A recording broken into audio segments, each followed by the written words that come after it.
Test one. Hello. Test one. Hello. Test one. Hello. I'm not broadcasting.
Good day, good morning, good evening, and good night. Welcome to Positive Rates. I've got my trusty sidekick today. It's Kevin on Vox. How you doing, Kev? Good morning. I'm not too bad. How are you? Oh, living the dream. Very good. yeah, live the dream. Hey, it's always a good day to start out when you're doing flight sim, I think. Yeah, absolutely. Oh, I forgot my hat today again. Just gonna have to see my baldy head. There, look at that. Let's see the shine on that. See if I need to put makeup on or something, kind of take the shine off. Steve makeup. Anyway, huge shout out to Bubba. He was chiming in earlier. Big hello to him. And we got Nighthawk and Johnny on the tarmac with us today. And I'll just do get back in the cockpit here, and we can get a full scale. Oakland is actually, Kev, I'm surprised how huge Oakland is actually. Yeah, it's massive. I mean, the airport terminal itself isn't huge. I guess there's two terminals there. Yeah, I'll have to look at the map there. I'm looking at this one. That looks like it could be passenger terminal, but it could be cargo as well. Yeah. But yeah, we got 1, 2, 3 runways. Looks like it's just the main terminal, I would say, but some lovely detailing in this one. I think this is it BM simulations or something like that, or AMSIM. I think it might be AM. Yeah, I'll have to double check that when I get out though. And Anthony's just chimed in. He says, "Hello, everyone. Hi, Anthony. How you doing?" And there's Dan. He says, "Hello. Hi, Dan. How you doing?" I've been trading too many dirty gifts with Dan over the last week about this meetup in Manchester next month. Oh, I've had someone laugh in our group chat. Oh my god. I mean, I've probably contributed a little bit, but some of the stuff coming up, it's just, I mean, everyone seems obsessed with what happens in security if you get pulled aside for a special, examination, shall we say. Got music on that one. Are those birds? The next one. But Nighthawk, now this got me really excited. As soon as Nighthawk popped in, he's flying the Headwinds 330 in the Positive Rate livery. Look at that. Not looking great. And I can see Johnny. I think Johnny's in an Airbus 320. It's coming in his Portugal livery. I don't know if that was intentional. Could be the Pheonix. Well, it won't be the Pheonix because that says 3-guide Neo by the looks of it. Yes, that'll be the fly-by-wire. Yeah. And of course, we got you, Kev. You're in, just like me, you're in the PMDG 73600. That's correct. Dan says, "Oh no, not on here too. You're never gonna let this down." Yeah. Anyway, we'll do a quick swoop around the airport. So yeah, a lot of really nice detailing on the outside. This is where the focus has been, and this is what I like too. Really, really awesome visuals into the arrivals, departure area there. This is an interesting kind of building. Oh, it looks like it's like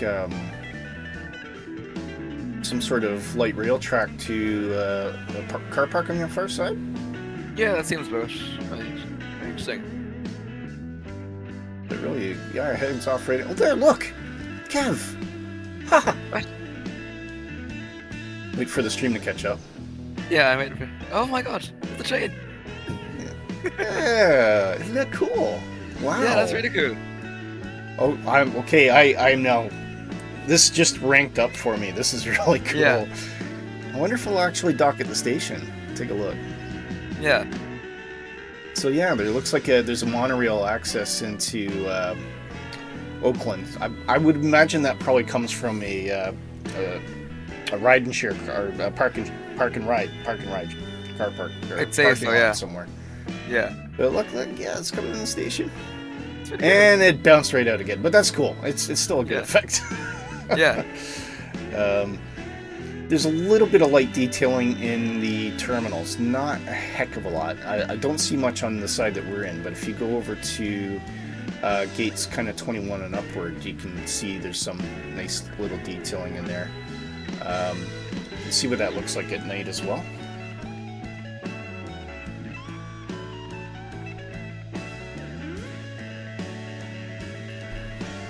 So yeah, I'll give you some immersion. Lovely detail on the floodlights, actually. looks very, very cool. So this would be a really cool one to take off from at night, I think. Yeah, definitely. So we'll rotate that weather back. Anyway, no time like the present. We've got a 2-hour block time, so we better shuffle along. Weather today is rather kind of threatening, actually. I would say it looks like it's dry here in Oakland, but I think anywhere else it looks like it could be raining any minute if it's not already doing it. Yeah. We're in for some lovely weather in Pheonix, though. Oh, right. Okay, I look forward to that. Yeah. Yeah. And then there's Nick. He says, "Good morning." Hi, Nick. How you doing? Running Nick, how things? Hope you're doing okay. Nick's burning the candle at both ends for work right now, unfortunately. So, but I'm glad you could drop in, Nick. Anyway, shall we get in the cockpit if everyone wants to start getting their aircraft ready? I'll bring the sim noises up here a bit. So, I think we're ready to go. We've got our flight plan in. Oh, I'll talk about that in a minute. We'll just get those stairs away. While we're waiting on the stairs departing, let's just do a quick brief on our flight plan. So we are flying from Oakland with the Symbol 5 departure, which pretty much gives us a straight out from runway 30, and then a left turn should take us over the city, I think, or actually over San Francisco, which will be really awesome. We should have a good view of the Golden Gate, actually, as a turnout. Yeah, I think so. Yeah, because is the Golden Gate... I don't know if the Golden Gate's up near Sindel there. I'm not sure, yeah. I know it's kind of around that peninsula, isn't it? Like where... Yeah. So that could be really cool. And then coming down to port, and then en route direct to KX, and we'll just kind of work our way along. So we're not quite on the coast, but we'll have visual of the coast from the air. That'll be nice anyway. And we're really just skirting down into Arizona here. And then we will be on the, I think it's the Hydra 1 arrival into Pheonix. Assigned runway today at the moment is runway 26, but we'll check the weather about an hour into flight. And that brings us into runway 26. So there's a kind of a vectored approach here, and then we join the approach in at will probably be Siren, I think, that we come into, and then it's an ILS, float it right down onto runway 26, and we've got some scenery there as well. So yeah, it's we're going from a hot place to an even warmer place, which is kind of neat, especially when I'm sitting in. It's kind of cloudy and windy out in Scotland today, so not too bad temperature-wise, but not, nothing like what it's going to be in Pheonix. So yeah, that's how we're going to do it today, folks. So in the meantime, I will get in the sim if everyone wants to start prepping planes and all that kind of stuff. So let me think. Now we do have, I think I've done all my prep here. Let's do one quick check. Takeoff speeds are in, yeah. We've got 112 passengers, so we're full load today, not too much cargo. Block fuel, I think I've got about 7,000 kilos in, quite a bit spare. The block itself is about maybe the trip itself is probably about 3,600 or something like that.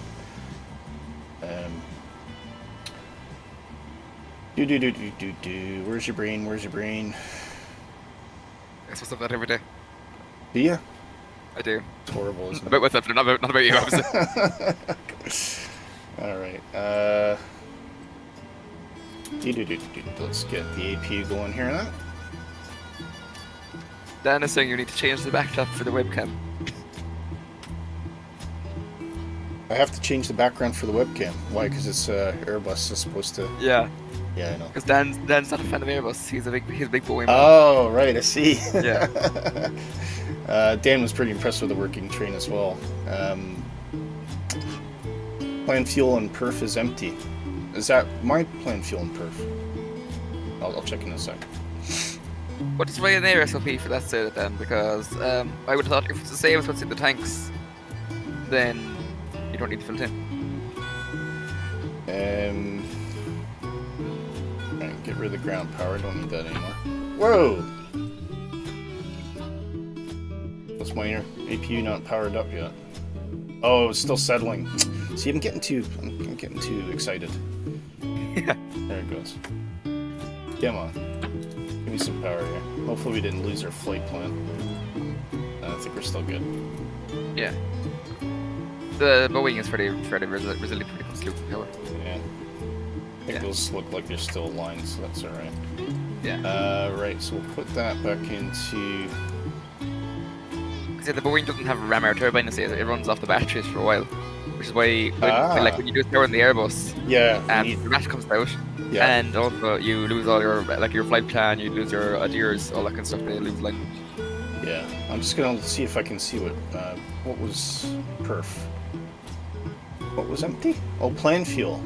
Yeah. Well, it's got the 7 ton. I don't know. What am I supposed to put in there? I'm not really sure actually. Yeah, I would have thought if it's the same as what's in the actual fuel, it doesn't need to be filled out. There we go. Say for example, if it was lower, I would have thought that you went with that in. It changes the takeoff speeds. That's why. So I'm not accounting for weight. Thanks, Dan. Oh, good call out there. So now if I go into takeoff, and 1 limit. I'll just leave that as open climb right now.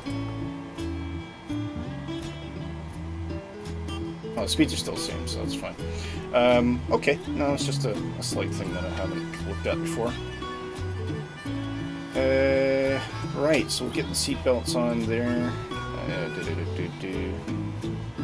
If I can remember where they are. I've been flying too many different airplane types lately. Yeah. There they are. So when I'm putting in fixed rings, or as Dan likes to call them, flat rings, I'm always putting in the Airbus style in the Boeing. That's it. Excuse me. Okay, turn that off. Packs are off at the moment. I've already set our cruising altitude today. It'll be 39,000. 1,200. Actually, morning, Nighthawk. How are things? Had to get a coffee first, so don't blame me. Yeah, everyone had to get a coffee first. Yeah, absolutely. I could probably here next to me. I could probably do with one actually. I'm already making mistakes. Dan says we have spoken about this. Nope. Flight altitude's in there, so that's fine. Trip cruise altitude. Okay, yeah, we're pretty much good to go. So I'll get the push truck put on here.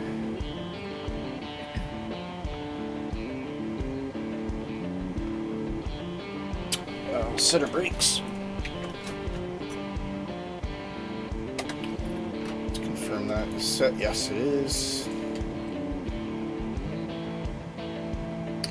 And based on where we're sitting, so I got Johnny there right now, so I'll let him roll forward. I'll wait for you then. It's not more of it's more than a 90, isn't it? I think I get about 120 feet back and about maybe 120 degrees turn. Yeah, I'm looking at your thing there, which is almost around. Because I'm on a bit of an angle. You are. Standard L, right. So we'll change that to, let's give us 100. It looks to be about a 45-degree angle from the straight. So what's 90 plus 45 again? Well, it's over. Well, I'll put 120. I think 120 will probably give me enough. Doesn't have to be perfect. This is to put it in, so you went in the... If it'll let me do that, it might not. No. Yeah. No, it won't let me change it. Really? Okay. Turn you can do a straight to pushback. The left. I could do a straight pushback. I'll turn me mostly. Yeah. Mostly. It could get some of the way. See, that's where GX6 has an advantage because it knows where to go, kind of thing. That's it. Yeah. Yeah. Okay.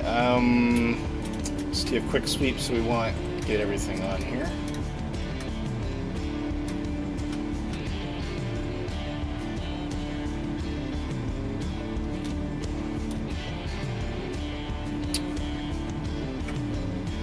Dampers can wait and start pushback. I feel like I'm forgetting something, but I don't know. Go ahead. We got 2 doors open. That might be what you're forgetting. Pushback and start. They want the tail to our. I've got 2 doors open. Yeah, if you go back over to the overhead there, and then my screen is taking fine.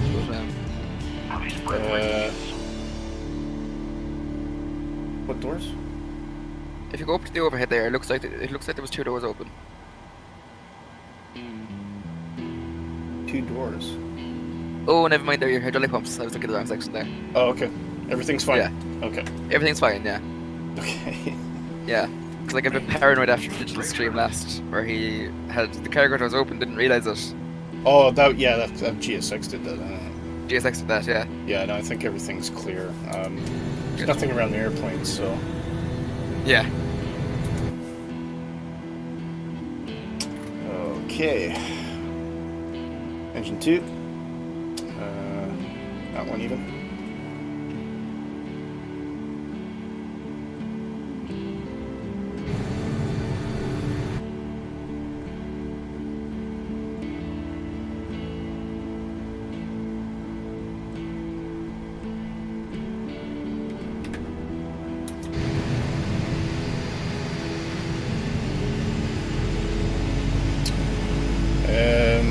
Dan says, yeah, GSX is very good for pushback, no faffing around. You can concentrate on startup. Yeah. We were just talking about it before the stream, Dan. I'm actually considering getting it. Yeah. I know Nick would say that you should get it because he was on the push me to get it. Yeah. And yeah, you seem to keen on it as well then. So like that's 3 of us that would recommend it anyways.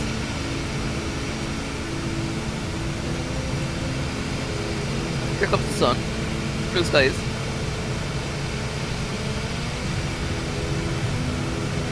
You see that in your red already? Blue skies. Sorry, did you ask me a question? I did, yeah. Are you seeing the sky, the clearing in the clouds? Oh, yeah. Yeah. Hey. They must know we're coming. Exactly. We bring the sun. That's it. So I'm blocking Nighthawk right now, so I'll probably try and advance. Dan says, what annoyed me when I bought GSX and went on sale half price the day after? Oh, that's brutal. I know, yeah. That's brutal. That was the worst. Race that. I was thinking that Nighthawk can push if he uses the taxi line closest to him, because there's 2 lines, you're on one, I can't use to another. Disconnected. Watch for the slim work. Yeah. Guidance on your left. Have a good flight. Repeat that, I was distracted. See it again. Which the taxi lines is it? Yeah, so if Nighthawk pushes the line closest to him, because there's 2 lines there, I'm saying. Oh, right. Okay, I see what you're saying. Yeah. Yeah. I'm blocking him at the moment, so I need to move.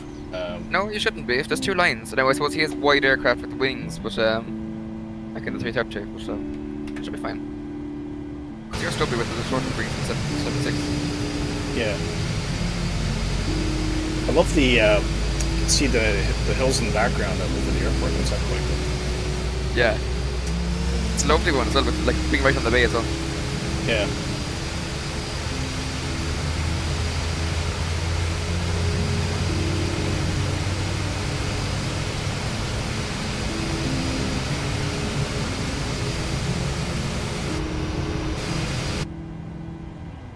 Okay. Got 2 good starts. Excellent. The continuous. Put our taxi light on, and we need yaw damper somewhere in there. Boop. And bring our packs on. Because we don't want to kill the passengers again, do we? We don't want that to happen. Again. I've got a dual bleed warning. I'm not sure what that's about. So your APU bleed is on. Oh, so that's one. Yeah. So I need to. Yeah. So okay. You see, the way the 737 dual bleed. Yeah, dual bleed. It suddenly clicked what that meant. Yeah. Yeah. Okay. Thanks. You see, no worries. Yeah. Because you see, what you can do, you can backfeed the APU and cause damage to it with that. Like I know faders are off here, but yeah, that totally makes sense actually. Yeah. So what you do, like if you're doing a bleed start, I think it is as well, or if you're in like I know warm air or warm weather conditions, you can do a start where you turn on. What is it? So let me look at my one to explain it. So you turn on the engine 2 bleed and the APU bleed, but you close the isolation valve because that means that the engine 2 bleed powers the packs. Yeah. But it doesn't feed back into the APU. It doesn't feed back into the APU. Yeah.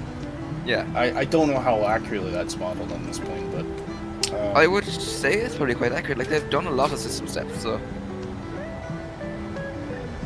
Okay, Nighthawk. Oh, no, you're right. Nighthawk was able to turn around there, so... Yeah. Good. That's what it's designed for. Yes, I see we're on the move, so I will set off. Yeah. Sorry for the delay. No worries.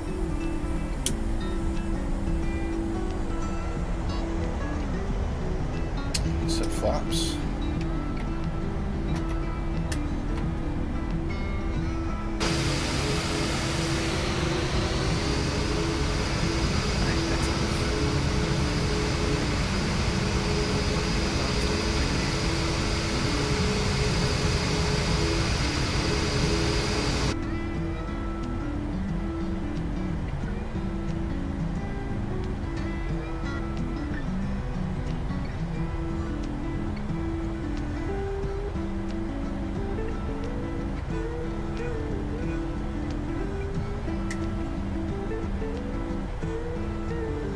I decided to go for a blues kind of country vibe today on the music. It's a pity that we can't hear the music through the Discord stream. Yeah, but it would cause confusion. It probably would, fairness. I could send it through Discord, but I think it would... You could. You might find it really loud. Fair, yeah. Like, if we had a bot or something else to run it through, I could turn him down. Might be something to look into anyway. Interesting. Yeah, I can think about Yeah. it. Yeah, maybe we do that. Yeah. That's fair, isn't it?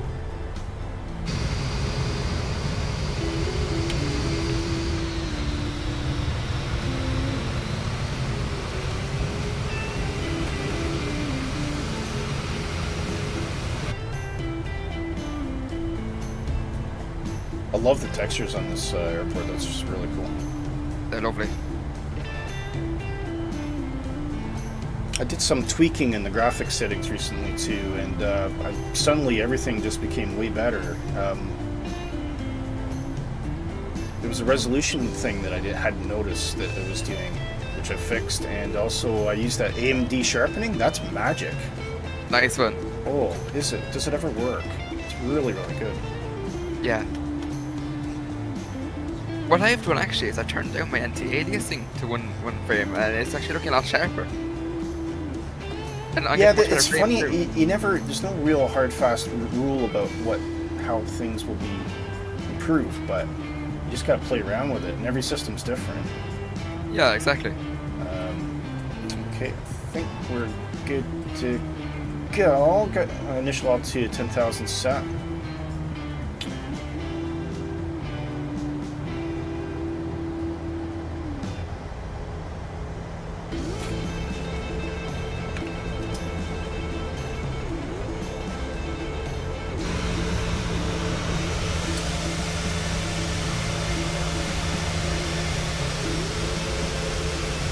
Johnny says, digging the music selection. Cool. Thanks, Johnny. I'm glad you like it. Dan says, where's Shark Kitty been, by the way? Absent for quite some time. Well, Shark Kitty, she's just been very busy. Really, really busy. So I think work has kind of taken a bit of a toll. But yeah, hopefully we're good on Vox. Now, Shark Kitty also converted her PC fully to Linux. So unfortunately, she's unable to fly with us online. Yeah. But yeah, I'm sure we'll reach out and see if we can get her on Vox at some future stream. And you're set for a runway 30 departure. Cool, man. Oh, that's perfect.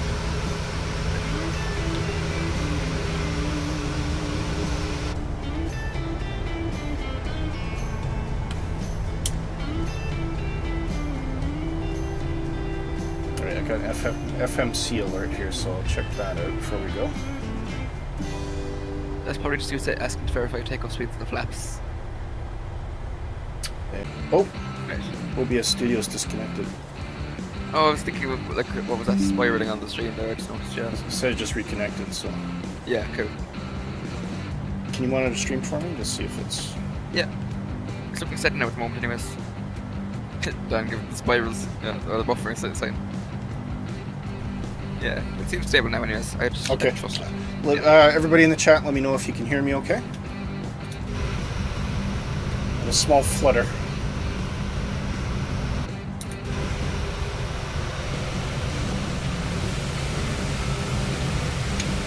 Is it stable now, Kev? Yeah, stream is stable anyways. I'm not sure if they can hear you or not. Okay. Well, they should be able to hear me. They should be able to anyways, yeah. Guys, just give me a thumbs up if you can hear me. Quality heavily degraded. Refresh the browser, Dan. Yeah. Is that sound quality now then, or is it stream quality? No, I can hear, but he says, I think he's saying the...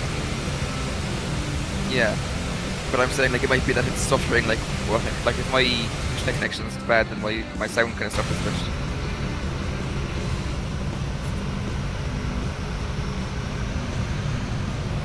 Let me just take a look at my end. Yeah. There's always something. There is. Always some hitch. He was stuck on auto 144p, so that's fine. Okay. Yeah. You know what? Hand wave check.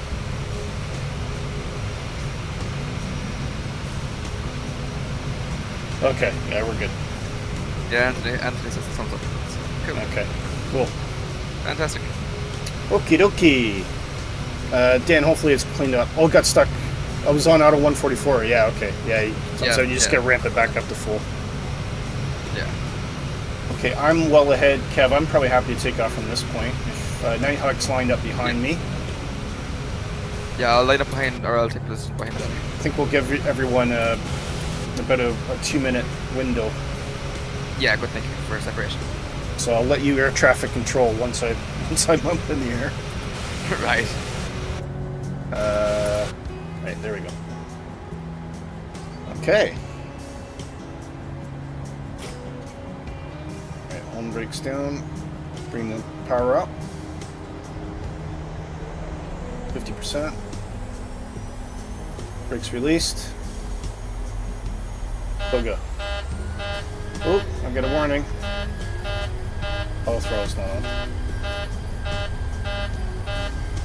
No idea what the warning is. We can't figure if your spoilers are under your fraction on set brakes. It could be max brake. Okay, proceeding. V1, rotate.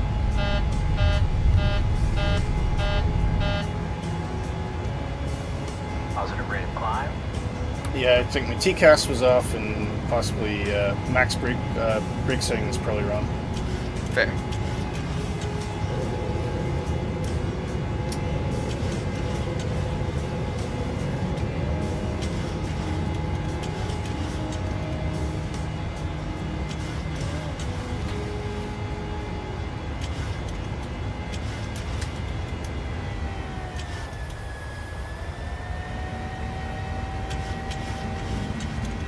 Hand fly it for the moment.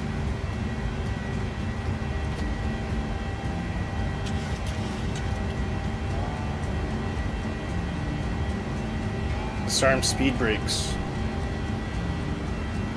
Oh, I don't think I set them. Maybe that's what it was. No, you don't set speed brakes on the Boeing. I didn't. Right. So maybe they were set when I booted in. Maybe, yeah.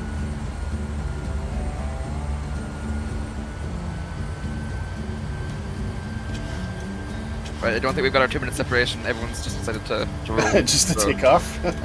Yeah. So I'm going to take position anyways, and I'm going to wait 2 minutes.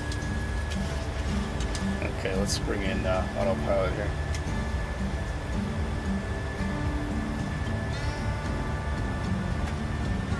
That's what I was saying, yeah, Dan, and then I was saying as well that, yeah, you got the TO config warning because the speed brakes rammed. Oh, so they are. Yeah, I didn't pop those out, Dan, so I don't know what's happened there. So you'll know if the speed brakes are armed because there'll be a big green light on the panel. Okay, let's try that so I can see where that light is. Where's that light now? Yeah. Oh, here. It may, yeah, by your dimmer switch, yeah. Ah, thanks, guys. Every day's a school day, eh?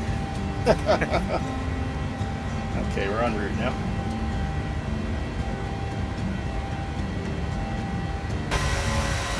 Oh, there's a golden gate. Just in time. Yeah. Well, that screenshot worthy, that one.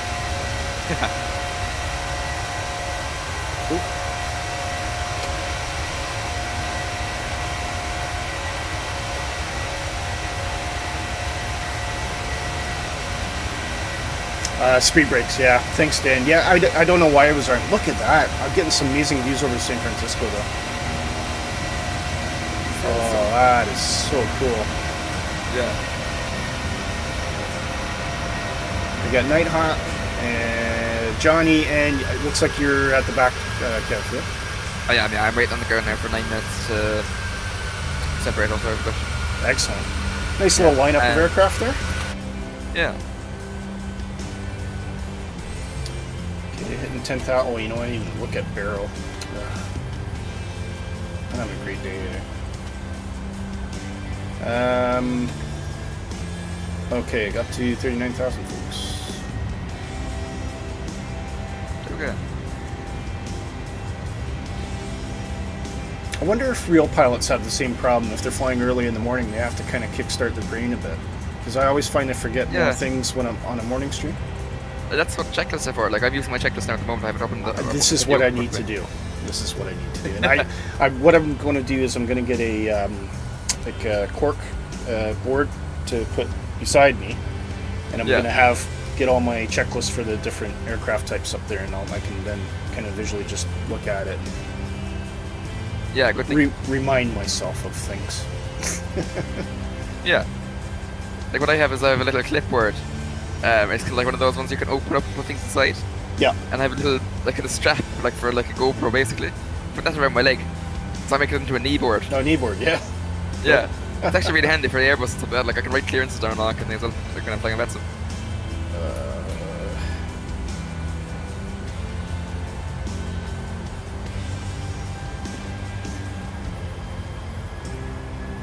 Alright, through 1,500. Passing 10, climbing for 391. Okay.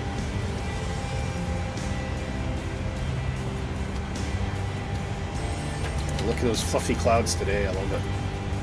Yeah. It's always sunny in the sky. Exactly. Except when it's night. when the moon is always out. That's it. Yeah. Goodbye, San Francisco.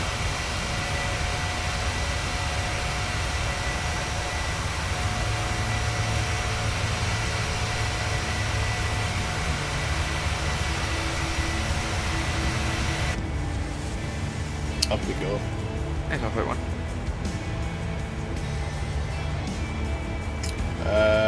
So we're reaching the end of our steering departure. Turning on course. Good. My first big freeze of the day. Oh yeah, I had one yesterday. Or not yesterday. I was flying the ATR and it just kind of completely froze. But but for maybe about a good solid 1.5 seconds, and it released again. Right.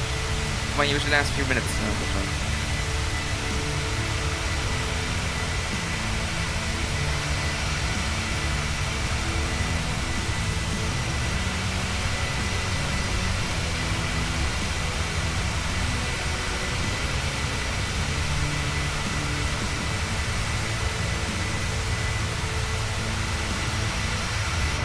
So you should get them when the weather's changing, so I'm starting to think with my internet. Sorry, what were you saying about the weather? So I usually get them as the weather changes, or when there's something intensive going on the internet that freezes. So I'm starting to see okay. Yeah. That's interesting. So maybe there's an easy fix for that. Just don't change the weather so quickly.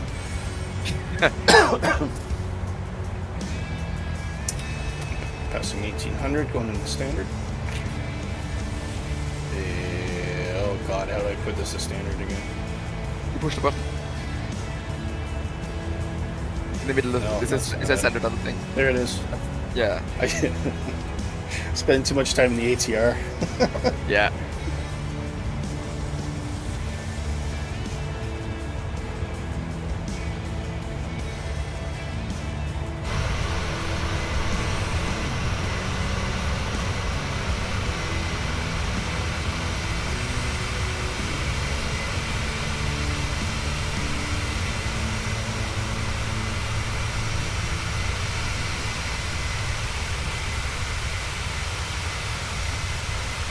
Nighthawk says, I like flying the ATR. Closest we have to Dash 8, yeah. Yeah. I actually, to be fair, even if we do get a decent Dash 8, I've really warmed up to the ATR, because I think the ATR is just a little bit more modern. Yeah.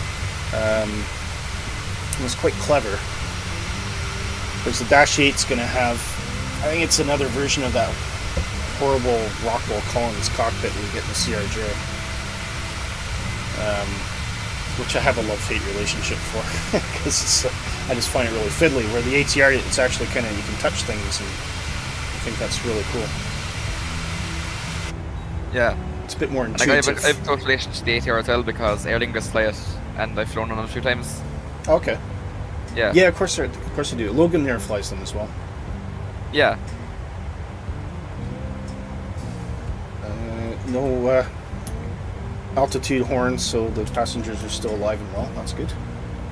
That's progress. That's progress. Cheeky sod. Cheeky sod.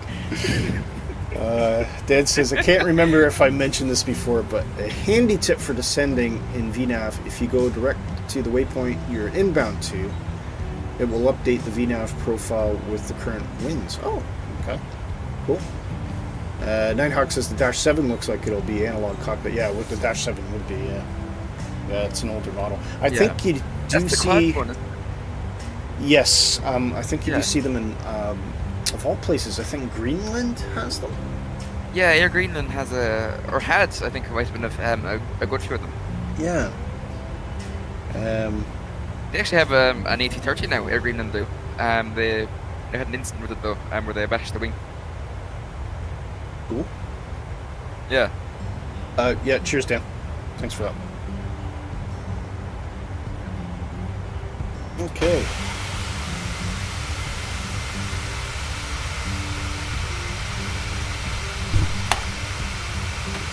I think my Volanta should be going as well. Yeah, I closed mine there for a second, but I'm set up again now. And guys, if you haven't already, you can add me on Volanta, Willy Canuck, just Willy Canuck, all one word.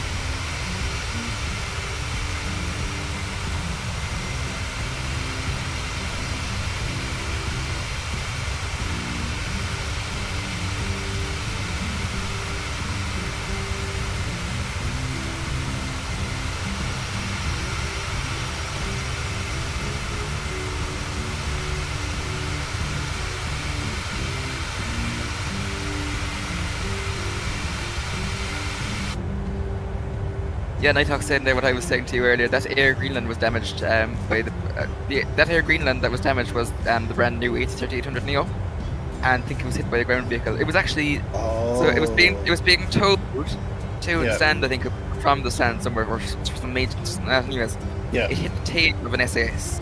So oh god. Yeah. Oh, that'd be a wallop. Yeah. Yeah. It's out of service at the moment, I think. Now, well, they're getting it fixed. If they can it was the wing, yeah, I think it was the wing that damaged, like obviously, like structural integrity, fueling, and that kind of stuff that you have to check. Oh yeah, that's brutal. Yeah. Yeah, not something, it's like, I don't know if you ever watched Harry Enfield, to be that guy in the road saying, he didn't want to do that.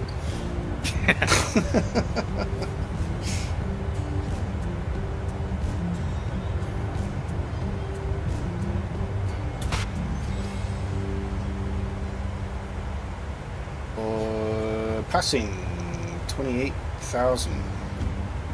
Very good, I'm just through 10.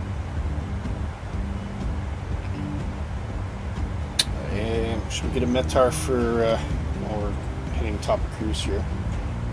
Yeah. Metar for Pheonix. I'll get it one there for you. You can just post it in the chat. Will do. Saves everyone time. Yeah. This should be the latest one anyways.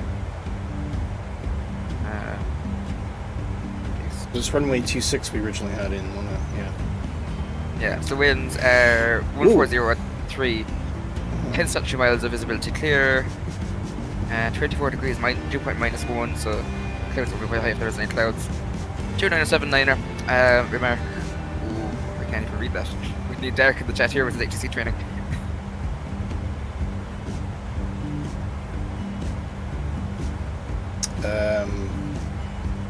I love the dew point -1. Yeah. It's like, no chance. It ain't gonna rain. There is chance, because the clouds will form at...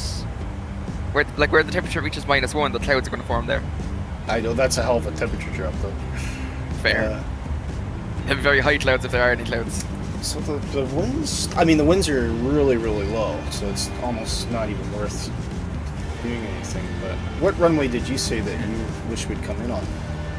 Oh, that was for Portland. Oh, that was for Portland. Oh, right. Sorry. Yeah. Okay, so all bets are off then. Doesn't matter. Yeah. Okay, so I think, yeah, with the 3-knot wind there, I don't think that's just a cross. Not even worth mentioning, so we'll just leave it for now. We'll do another check in about 40 minutes or so. Maybe 30 minutes. Yeah, sounds good. Thanks for that, Kev. No worries.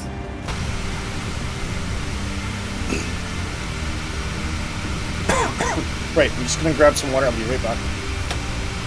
Good. I might get one myself in a second. So. Okay. Yeah. Be right with you guys.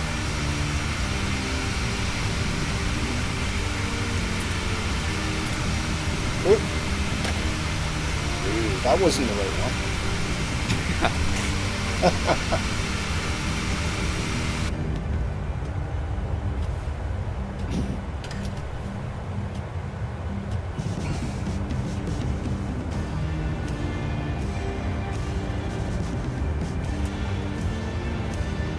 Have you seen the screenshots for the latest update, or like the latest news update for the Airsoft 330?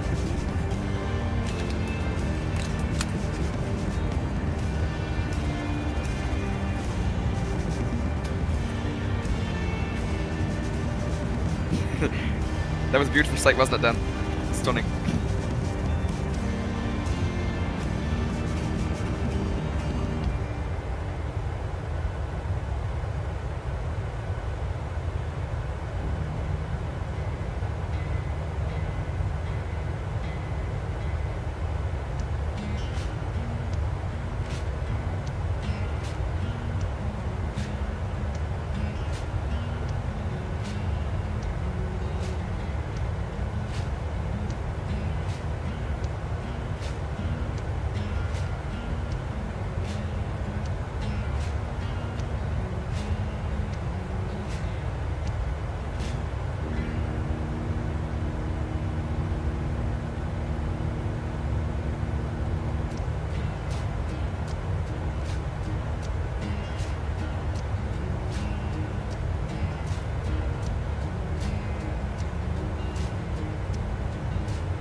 What are you looking forward to most, lads, in like what's coming up in Sim at the moment?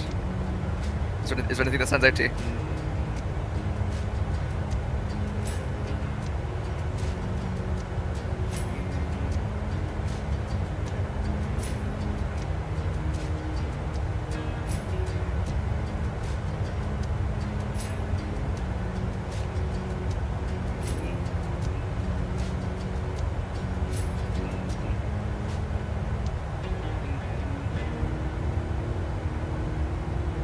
Yeah, Dan, anything you're looking forward to?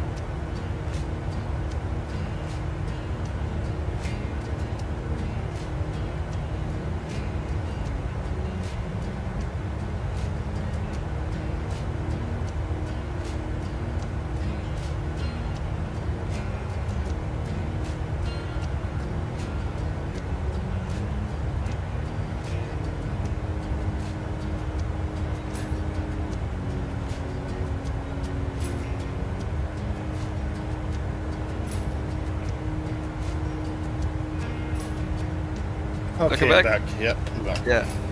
I was just asking them, is there anything they're looking forward to with all the news updates that are coming up on the sim?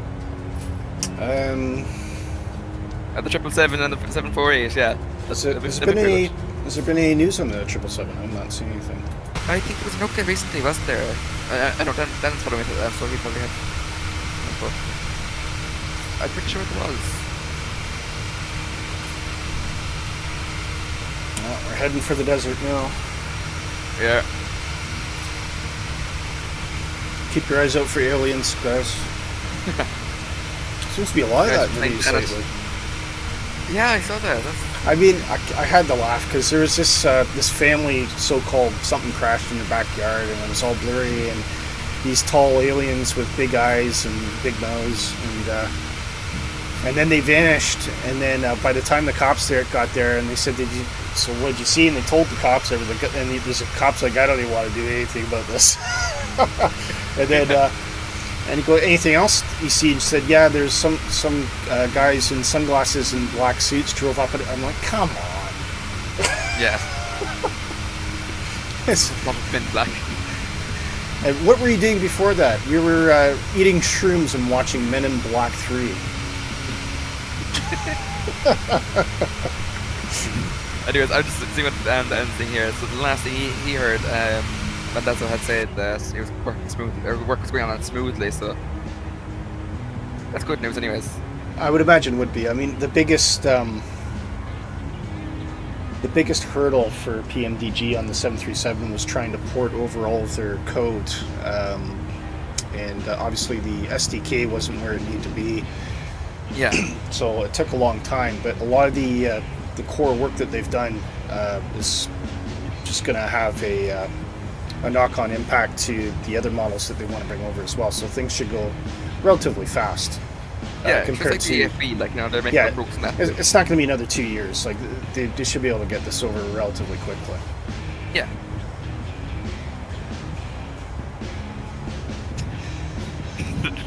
Dan's asking questions. You're eating shrooms and watching Men in Black. No, I was on about the. I don't know if you've seen the news, Dan, but there's like an alien sighting in a backyard of some family in America. And they got on the report was that they'd seen like a spaceship in their garden or yard or whatever, and it was all kind of big eyes, you know, big mouth, like the typical kind of alien thing from years past. And then the last thing they said to the cops is, like, right after that happened, they saw two men in sunglasses and black suits driving by in a unmarked Crown Victoria or something. It was like, come on, you guys have just been doing drugs and watching films. But I just found the whole thing a bit hilarious. But there has been a lot of reports of UFO sightings lately. Yeah. And we're in the hot spot for that, so. We are, yeah. It's around the Area 51, isn't it? Nevada, yeah. Yeah. But Arizona's another. Yeah. Arizona's another kind of big area for it. So, I just love looking out the window here. You got farms, and then it just stops. And then it's like mountainous, kind of arid desert terrain. Yeah, it shows the effect the mountains have. Like, I'd say it really stops the wind. C10 says, well, I was quite concerned for a second looking at eating shrooms. Great mentor to the kids. Yeah. When will start vaping on stream next? Nah, the only poison I bother with is a nice beer or a nice ale. That's about as far as I go. Never been into anything beyond that. Just trying to think where the top of the sun is here. Let's pull it off. Yeah, it's a long enough flight, like, so. Let's see, can I see mine yet? I can. I can. I have to go, like, I have to go up range. So, yeah.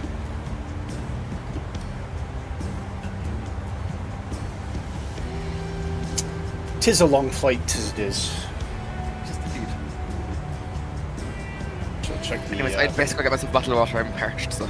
Yeah. You've got one. Like, you need to go get one. I need to go get one, so I'll be back in 2. Okay. Cool, see you in a second.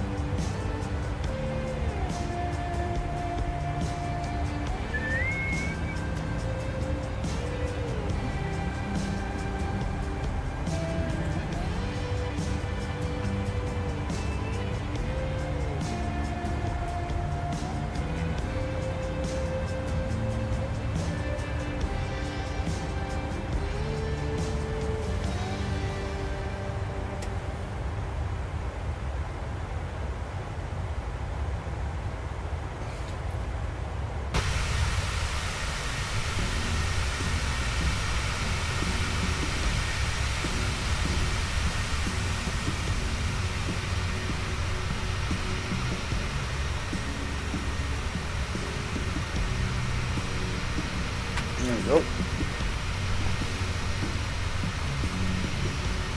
Just my cruise speed is just under Mach 8, so I'm 796. I just checked. In case you guys want to pump up the throttle a bit. Look at that mountain. Wow.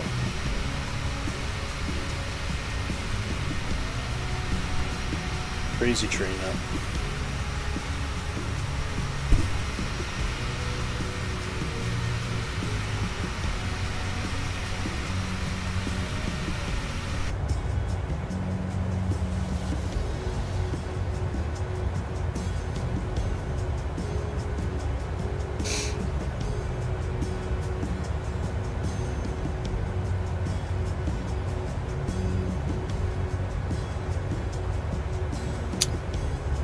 Dan says, I really want to see what Microsoft Flight Simulator is like using a VR headset. There's, yeah, it would be cool. I think for me, it's kind of there's a practicality thing to it, though, because obviously if you got your VR, you can't see, you know, the keyboard or any controls. You're pretty much doing it by feel.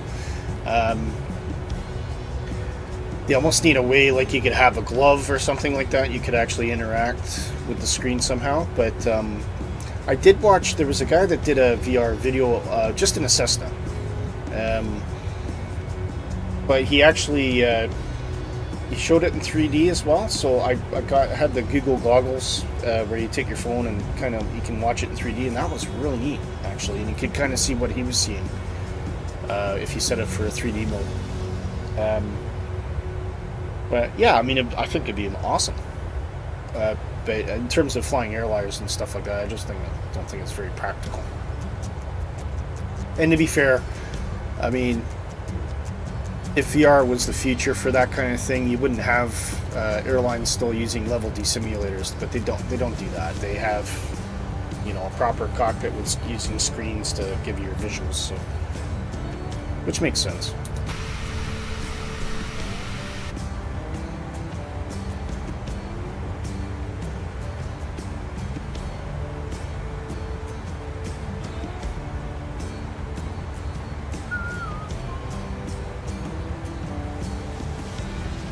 Oh, there was a way to check.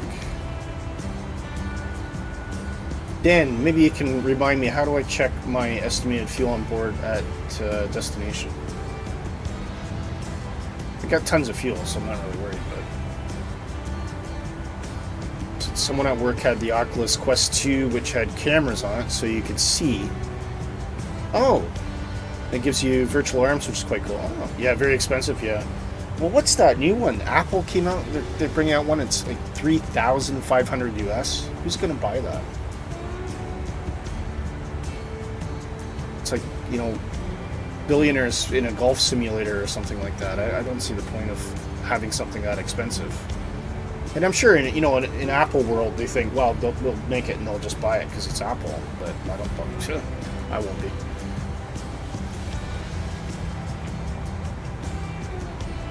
What about VR headsets, have we? No, well, Dan was saying there's a new Oculus Quest 2, which sounds pretty awesome. Yeah. We just got cameras so you can see, I presume, what the real world as well, so it's almost like an overlay. That's cool. And it gives you virtual arms, which is neat. Yeah.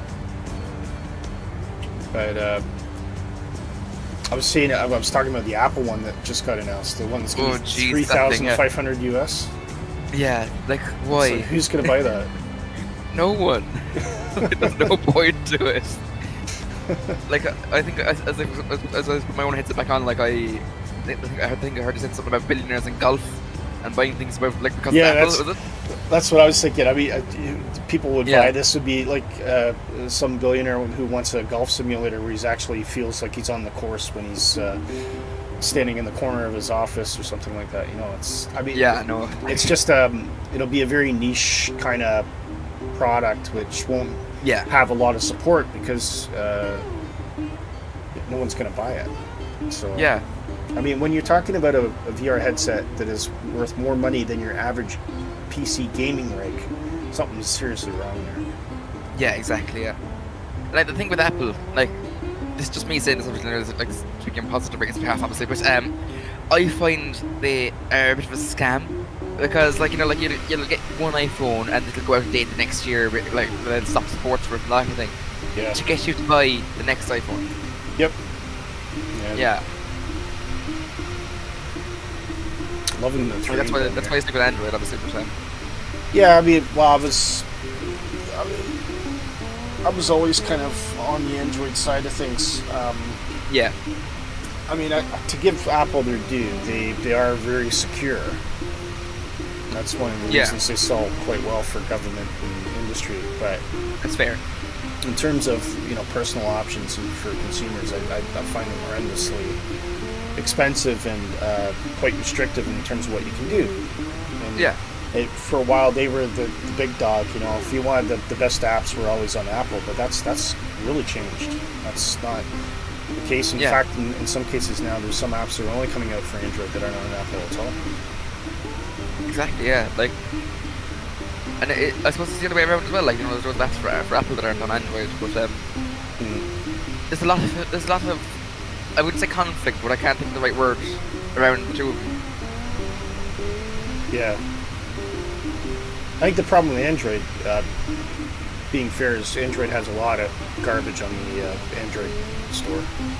Like the vetting process for the Android store is nowhere as good as what Apple is. But then, the flip side of that is sometimes Apple's so restrictive and such a pain that it scares a lot of developers off because they don't want to jump through all the hoops. Yeah. So, like, you need to balance the two, really. Like, you know, where it's easy enough to get in, but it's good stuff that gets in only. Yeah. Dan was saying, I'm sure Lord Tim Cook, when asking 6 months ago, and thought he could turn a pair of ski goggles into a VR headset. Yeah, exactly. He says, there's no denying the worst of the worst, the 1,000 quid Mac Pro wheels. What's that? Wheels? What? Mac Pro wheels. Confused. What is that? What's it for your car? I don't know. They are coming out with a car, though, aren't they? The Apple car? Oh God, I haven't even heard that. I haven't heard much about it for a while, but I think it was. Like, I'm surprised they haven't partnered with Tesla. Oh, did you? Well, there was a photo of the Tesla truck dashboard, and it looks like IKEA and in a vegan community got together and designed a car. It looks horrible, you know, awful. Yeah, it's really basic, and it's basically like an iPad on a dashboard with nothing else, and a steering wheel that has nothing. It's just like it looks, I don't know, it looks like a golf cart. Right. A golf cart. Oh my God! Like an iPad installed. Sorry, one second there. I've looked up the Mac Pro wheels. They made wheels for the Mac Pro that cost that. What? I'm going to send a photo into our staff chat there, Willy. This is hilarious. Okay. Yeah. So keep an eye on the general chat there. Yeah. There, yeah. It's like a stopping gag. Hang on,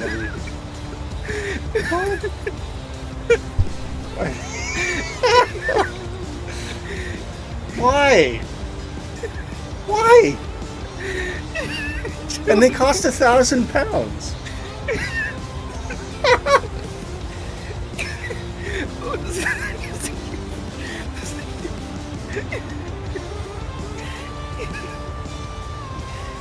It's like for an extra bit of money, you can put a little face on it and with a remote control and drive it around your living room.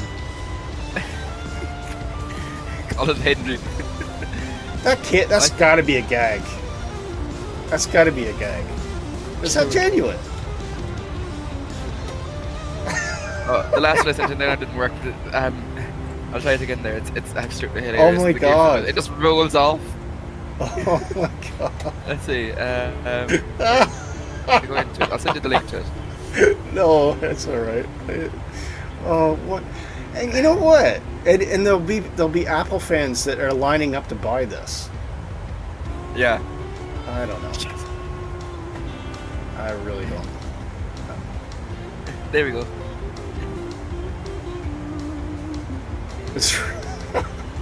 So I just watching it.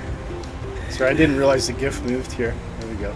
Yeah, no, the first one, I copied it wrong and copied an image. Why?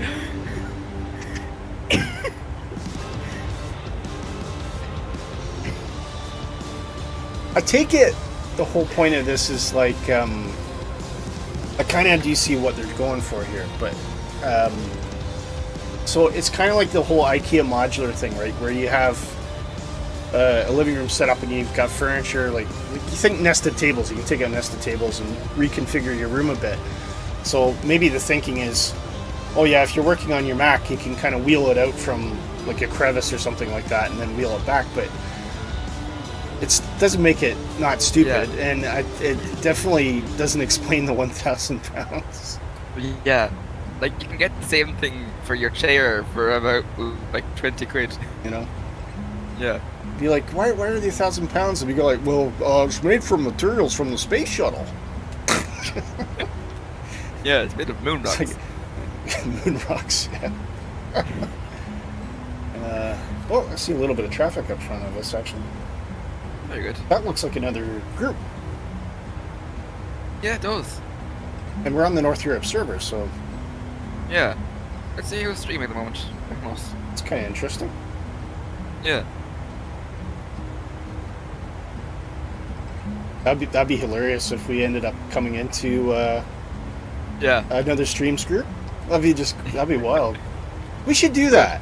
We should actually do that. We should collaborate. Collaborate with someone where we have a destination time to get in at a certain airport, the same as another stream. Yeah, that'd be good. We ended up doing that accident. Like when I was playing with Digital, we actually accidentally did that. Okay. Where? Who was it? Captain Canada or something.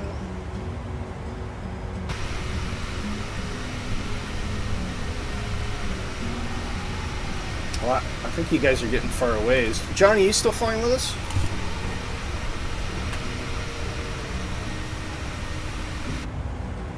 Like I'm going too quick. What's your speed, Kev?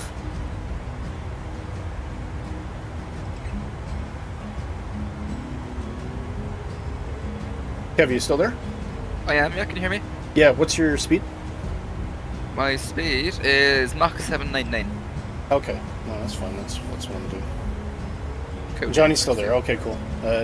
Nighthawk says canine robot dog from Doctor Who would be better.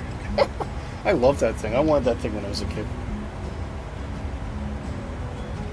But it's funny because every Doctor Who robot or something always talked the same. It was just a different pitch. So like the Daleks, you had exterminate, exterminate, and then the dog was like, danger approaching from the east. Woof woof. Woof woof. Oh, Nighthawk he's Mach 8 too. Oh right, okay. Oh, you're in theory, you guys should be gaining on me then. Yeah. Oh, I can see Nighthawk now. Yeah, there he goes.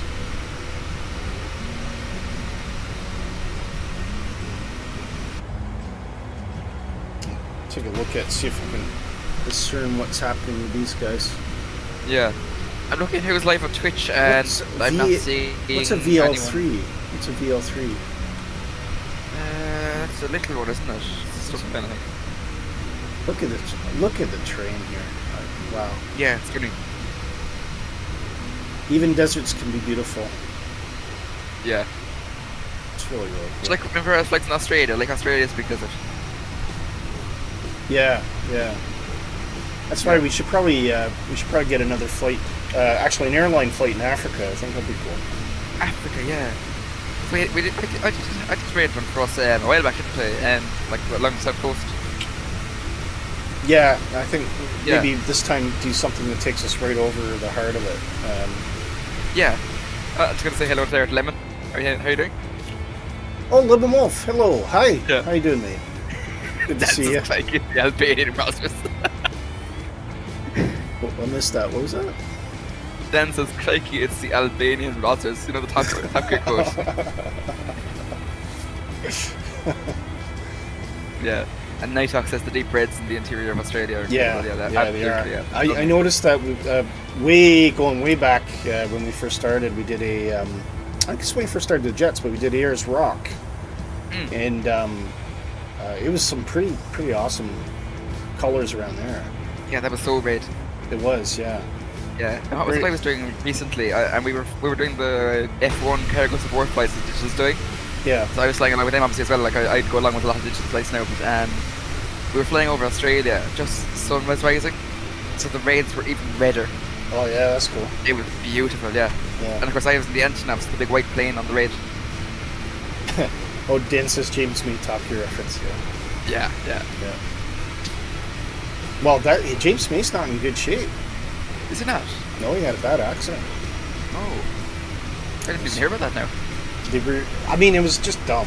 They're always trying to raise the bar in terms of doing crazy stunts, and he was driving. It looked like something like an Impreza. Okay. Some sort of rally car, anyway. Down a tunnel at 150 miles an hour. Well, and at the end, there was a sharp bend to the right. So the idea was you were supposed to kind of gun it and then slow down. And it's concrete floors as well. Yeah. And slow it down, and there's no danger. I mean, he completely misgauged the braking. The car started sliding. He managed to turn the car, but he slammed into the wall. At full speed, and now they're saying, "Oh, we might have to cancel the show." I'm like, "Yeah, probably." Yeah. Stop doing dumb stuff. I thought that was a while ago. Wasn't it? Yeah, but it was just silly. Like, why? Yeah, like why put yourself in that sort of danger? It was like when they put who's the other one? Richard Hammond. When he was in that rocket car. I think that was when they were still in Top Gear. Yeah, that was a long time ago. But that was bound to go wrong. Yeah. I mean, they're dangerous enough as it is, but to put a completely inexperienced driver into one, it's just ludicrous. Like, the guys think they're invincible, and they're absolutely wrong. Absolutely, yeah. Actually, what was it happened to Hammond as well in a supercar in a race? Was it of some sort in Spain or Italy? One of those two? And he went off the side of a cliff. He went off a cliff? I didn't see that one. Or it was like off the side of a hill anyways, just not like, and he was pretty badly hurt after it. Yeah, he's been injured before. Like brain injuries. Wow. I know that Nighthawk. Good idea. Yeah, I'm gonna put that into the list. After Kilimanjaro, and I did a really cool flight in the ETR. So I went from Castlegar in Canada, CYCG, to Portland, which is where you thought we were flying today. And that was the original plan. That was a really good route, and that was I'd like to do that in stream, and that took us right over, or that route took me right over Mount St. Helens. Really good. Which was really neat to see. Yeah, that's a really stunning one. We would have been seeing that if we'd been going to Portland as well, I think, because it's kind of like right next to it. Yeah, it is. Yeah. Yeah, and Johnny's saying he was in an electric supercar at the boot. Oh, yeah. Yeah, I think electric cars scare me a bit, because if you get any kind of accident and then your battery's going to exothermal uncontrolled burn, then what, you know? And nobody ever talks about that. I actually I find it. I think there must have been some real government intervention for the safety certifications for electric cars, because I don't think they're actually that safe at all. Yeah, so like look at transporting batteries and planes. Like, wasn't there a UPS into Dubai or out of Dubai, like basically burnt apart because of a singular battery that had uncontrolled terminal? Well, I mean, it's like the early days of the 787 when what was the Japanese airline? But because there's ANA, yeah, and some of the batteries were just bursting into flame and spewing fire out of the aircraft. So, and the fix for it was better venting. Right. I think they did eventually improve the battery, but basically they've encased the battery more. So if it does burst into flame, it just vents out the airplane and doesn't set it on fire. Right. Well, I mean, it shouldn't just burst into flame. Great. Dan says we need a Microsoft version of Top Gear called Top Flaps. Willy, Canuck, and Clarkson. Christ. Kevin is Willy is Clarkson, Kevin is Hammond, and J-Hog is James Bay. Jesus.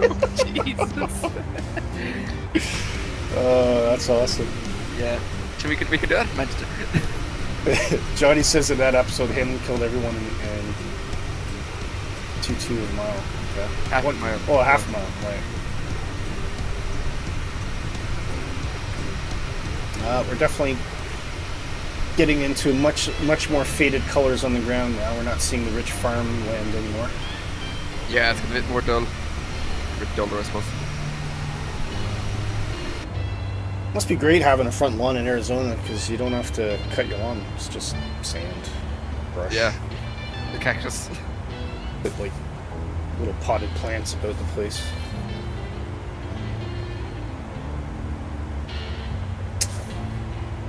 Oh, what's our estimated time of arrival? That's the question. I can get it on the Not progress that I'm page there. trying to rush it, but... Yeah. 1850 Zulu. What? Oh, of course I... no, because we use local time, so... Yeah. Let's see, it's 1751 according to my clock now, so about an hour. About an hour, okay, cool. Yeah, so that'll be about an hour 40 minutes or so. The top of the sentence on the visual now, or on the MFD. Is this? I haven't got mine yet, so you'll probably be about maybe 10 minutes ahead of me. Yeah, I think probably will be. I could probably slow down a bit, but... There, yeah. That should be gives me a good opportunity to get some great drone shots, you guys, so... Yeah. Look at that. The life of a pilot.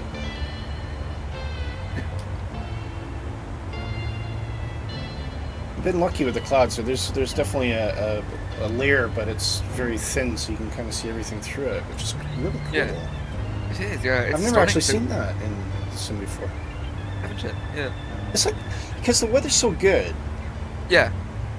Every time you're flying, there's different weather conditions. It's creating a different kind of effect every time. Yeah.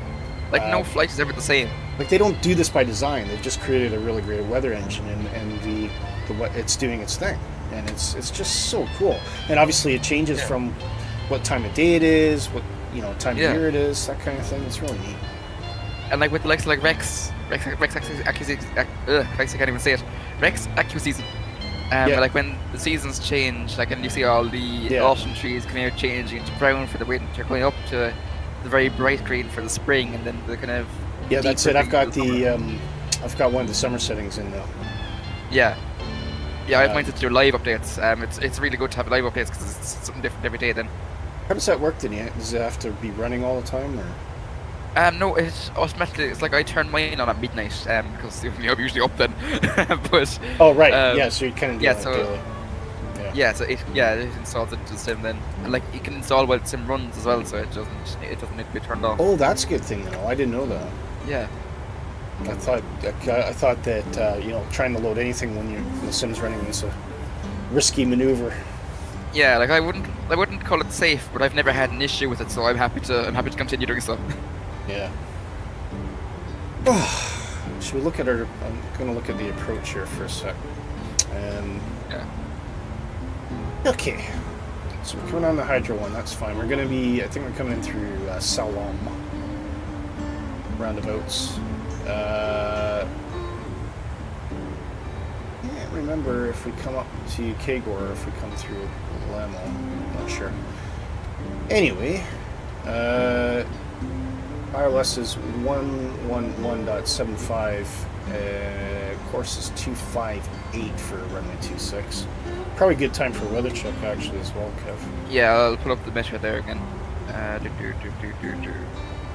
Refresh that. Wind has changed. We actually have wind now. Okay, right. Keep posting in the chat. Let's see. I will. Thank you. Such a kind sir. Paste and send that. There we go. So measure for Pheonix Arizona 110 at 3 knots, 10 statute mile visibility clear, 23 degrees at dew point of 0, altimeter 2979. Okay. Again, not really a lot to worry about. Not a lot to worry about, but the wind has swung around a bit. It has. Yeah.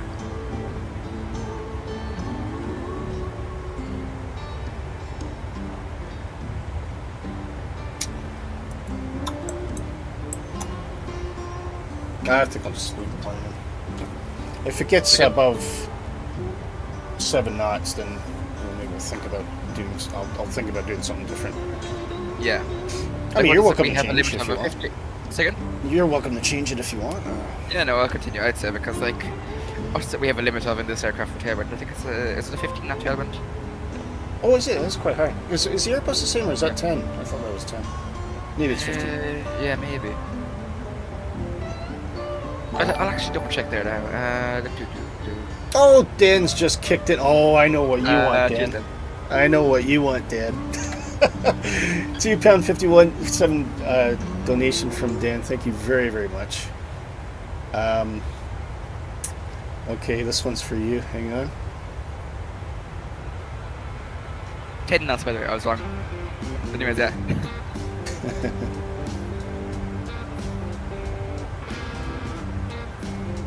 This one's for you, Dan. I'll give you number 2. You haven't seen this one yet.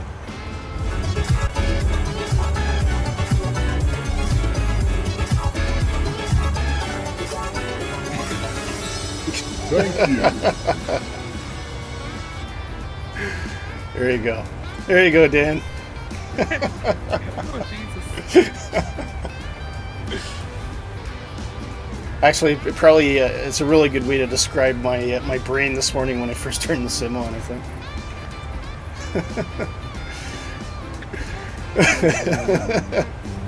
Dan has a Dan's fetish is Nick.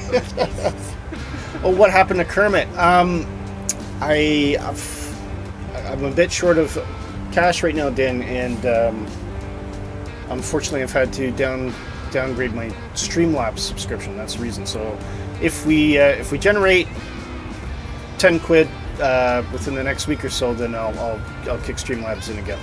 But fortunately, we're counting pennies right now. That's the unfortunate truth of it. Because I don't want to lose Epidemic Sound. I think that's quite important.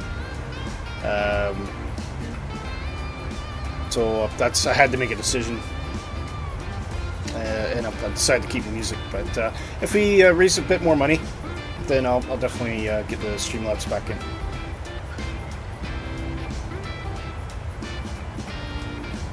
But at least you still got to dance of it, or at least a rotating Willy.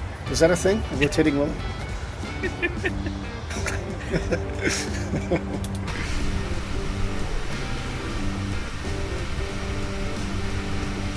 Definitely see a few airplanes off to the west there. Yeah, there's a good crowd at the moment, right? Like I'm playing past now, I think now. Yeah. Dan says the only fetish, Nick. Yeah. The only fetish you guys dress up as Arnold and sing what they used to. Sorry, that's my fault. Did you see that thing that I posted? Which thing now? It was deep fake Arnold Schwarzenegger singing Whitney Houston. I don't think I've seen that. It's in the chat somewhere. Right. I want to dance with somebody. Yeah, it's Arnold Schwarzenegger singing I Want to Dance with Somebody. Oh, Jesus. So they deep faked Arnold's face onto Whitney Houston in the video. And then some guys done the voice. He's like, I want to dance with somebody. I just like it makes me laugh. That sounds terrifying. Do not Google that, says Nick. Yeah. It's like flap rings, don't Google those either. Oh, man. Dan says, Willy Canuck positive rate, that's fair, but that spinning you had me in stitches this though. Excellent. Job done. Yeah. I've got one more to do. Which should be quite funny. I have to figure out how to shoot it though. But yeah, as long as I can get you laughing, that's the main thing. Dan, again, thanks for the donation. I appreciate it. Yeah, cheers. A few more of those, and we'll get the memes back in. That's another thing I love about Flight Simulator. The wing flex is like spot on now. Yeah, it looks so realistic. It does. What are your thoughts on the flight model? Like, is it actually as bad as people make it out to be still, or is it kind of proven fibber? What, Microsoft Flight Simulator? Yeah, like in the flight model of it, like, you know, because like, you know how everyone says that X-Plane has a fantastic flight model and it's most really so now this is a very old argument, right? Yeah. If you look at Flight Simulator like FSX and FS 2004, they absolutely had a point. It was, by comparison, I would say FSX was a bit more on rails. I mean, if you brought in weather, it kind of got a bit of an impact, but there was definitely almost a consistency to it that it was never really that hard to sim in Microsoft Flight Simulator. I'm sure there's some little things that people would regard X-Plane as better. Yeah. But I think Microsoft Flight Simulator now, this version, especially with all the updates on the weather and the turbulence and the drafts, and there's been an update to the flight modeling as well. I don't think there's any difference between them anymore. That's fair, yeah. And in fact, in certain cases, I think Flight Simulator is probably more accurate. If you look at things like terrain, the impact of terrain on drafts, and that kind of thing. Like if you're in a small plane in Flight Simulator and you fly over a mountain, as soon as you get over that mountain, that plane starts getting pulled down. Yeah, you know all about it. Like, yeah. It's like I'm watching here now as we're flying over. Does X-Plane do that? I'm not aware that it does. Sure, I could be able to tell you. Yeah, like as I'm flying over these mountains now, I'm watching the plane, and it's bouncing a little bit, very slightly. Yeah, it will be. Rolling a little bit, very slightly. Like, yeah. And the other thing is you get active thermal simulation. Like you can turn. There's a way. I think you have to go to developer mode, but there's a way to visualize all this. Yeah. In the sim, like I don't have to, claim it. It'll show you. You can actually see the thermals, and the drafts and all that kind of thing. That's really cool. Lemon Wolf says, "Where's Austin?" I'll tell you what, Austin really disappointed me a while ago, and because he was all giddy and happy about bringing out this F-14 thing that they brought in X-Plane where you could shoot a missile at the Chinese spy balloon. And I thought, is that what you're really about? I thought it was just a flight simulator. And I know maybe I'm being rigid on this, but for me, like flight simulation is always about getting together with guys and just flying around. There's no combat, there's no it's just about learning and having fun and flying and being together, and that's why I love about the flight simulation community. And as soon as you make that about something else, like something aggressive, and I think you're kind of missing the point. Yeah. And if you want, sorry, I was just going to say, if you want a combat game, there's a perfectly great one, DCS. Go play DCS. Go play DCS. Yeah, I wish they had missiles in Microsoft. No, go play DCS. Yeah. Like what did I do? Like what was it? I was flying the Spitfire across Ireland, just having a literally VFR flight, and someone comes up behind me, and then so like I'd have a bit of a laugh at them, like, and I pulled into a dogfight with them. But because we had no guns, the only way to win the dogfight was force the other one into the ground. So that adds more skill to it as well. Sure. And it makes it more interesting and like a bit more friendly as well. Yeah, and that's fine. I mean, people want to come up with their own scenarios. By all means, do that. But I don't want anything combative to be an actual part of the game. Exactly. Yeah. No, like no. Where there's a functional way to shoot people. You know what I mean? Yeah. I mean, I think the last time we had anything like that was Flight Simulator 3. I mean, it's like a sockless camel kind of thing. Yeah. And it sucked. I mean, even at the time when that came out, there were air combat games far better than that. Yeah, exactly. Yeah. Even back in those rudimentary days. Okay, just do a quick check here. Top percent's actually sneaking up on us here. Yeah, it is. I'm seeing it there on the top of the TFT. 80 miles, 70 miles roughly, I think. Lemon Wolf says the fact that X-Plane still hasn't developed. Sorry, it's covered by an emoji there. Yeah, because volumetric clouds. Yeah. And I mean, one of the things they say is, well, it's all about accuracy, but I mean, surely for me, if you want a sim, but if you want an accurate sim, you want the visuals. Forget about, Microsoft's obviously got a clear advantage on photogrammetry and the world's scenery and all that. Put that aside. Okay, let's say that's not the goal of X-Plane. I get that. That's fine. You can get scenery if you need it, but ultimately it's about the flight, right? Yeah. But for just that flight element, you want visuals. You want the weather to look the way the weather should. You want the weather to act the way the weather should act, and you want the plane to interact with the weather and the surroundings in an accurate way. So if you don't have volumetric clouds, how are you going to get that? Yeah. And I mean, surely by now they would have come up with something. But listen, I'm not hating on X-Plane, right? And I want to make that really clear. It's a fantastic sim. It is a fantastic sim, and there's a lot of people that love it, and I know there's been a few problems with X12 shaking down the bugs, but they'll get there in the end. And look at our sim, Microsoft Flight Sim, there was bugs with that starting out too, and they've all been almost all been ironed out. Yeah, exactly. And you got to look at things like VATSIM and IVAO as well. It doesn't matter what sim you're flying. Everyone can actually participate in the same environment, whether it be X-Plane, P3D, or Flight Simulator. And that's the really cool thing about it. So it doesn't, whatever your sim of choice is, actually kind of irrelevant. If you want to fly with other people from around the world, you can do that on VATSIM and IVAO. And use your sim of choice, and you still see each other, and it's all good.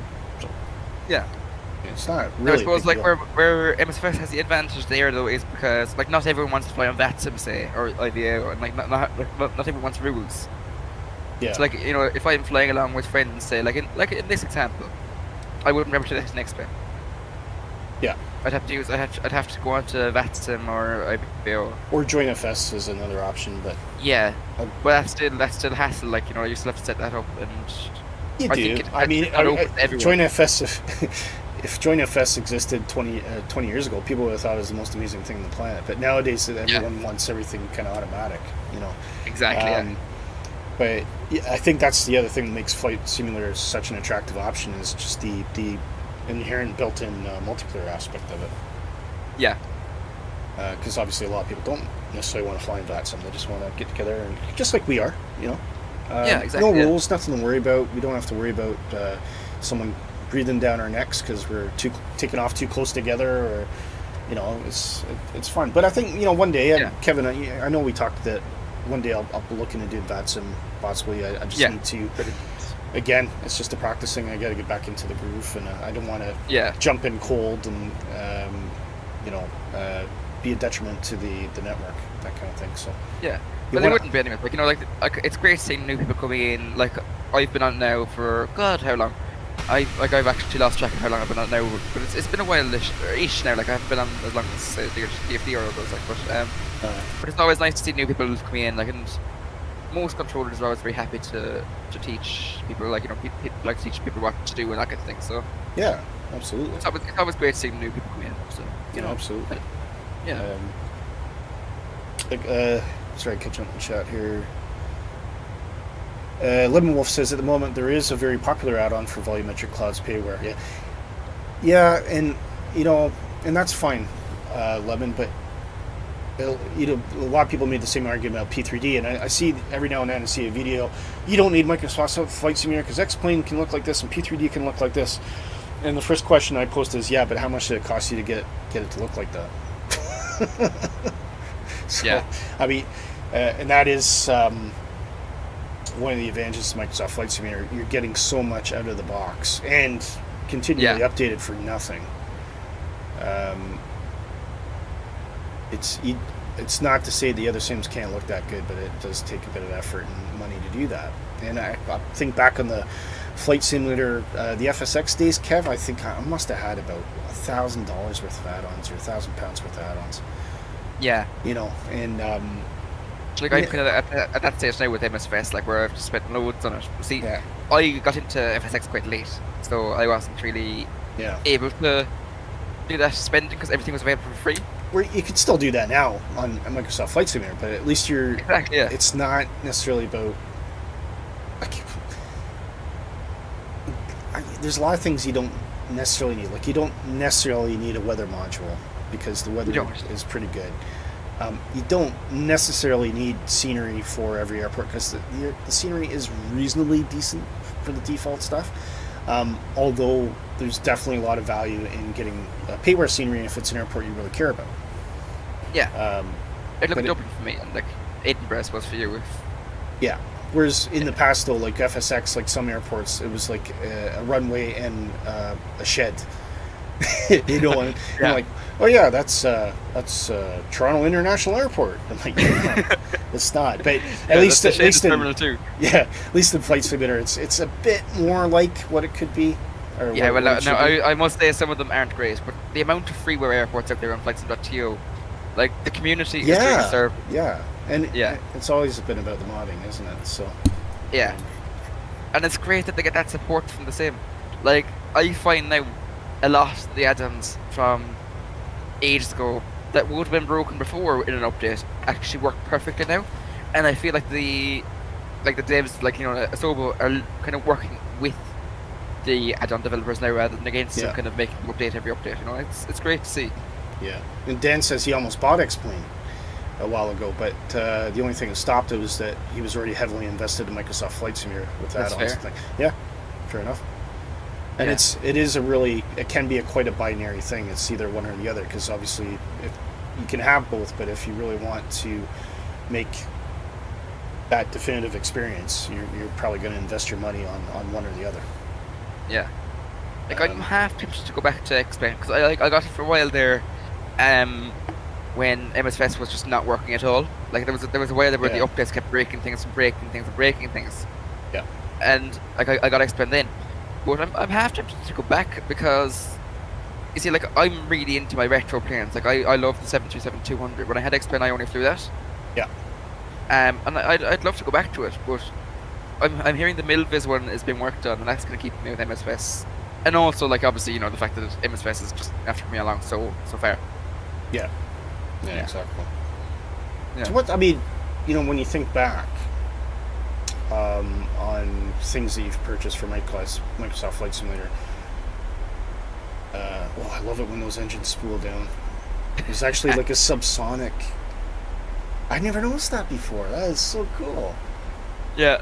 When the engines come right down, when you're in a real airplane, there's like a subsonic vibration, like a really like low, what we call an LFE, or low frequency effect. There was actually a low frequency effect as it was coming in the retard, and I'm like, oh, this is so good. Yeah, and you can hear the power behind the engines too. Like I love pushing them forward and take off. Yeah. You get the same. You get the same when you hit Toga, don't you? Yeah, you do. Yeah. But that is such a subtle detail, and and the only reason I got giddy is because I've been on real airplanes all the time, so I'm used to that. But it's not something I've ever thought to listen for. I just heard it, and I was like, oh wow, my God, that sounds so real. It's really cool.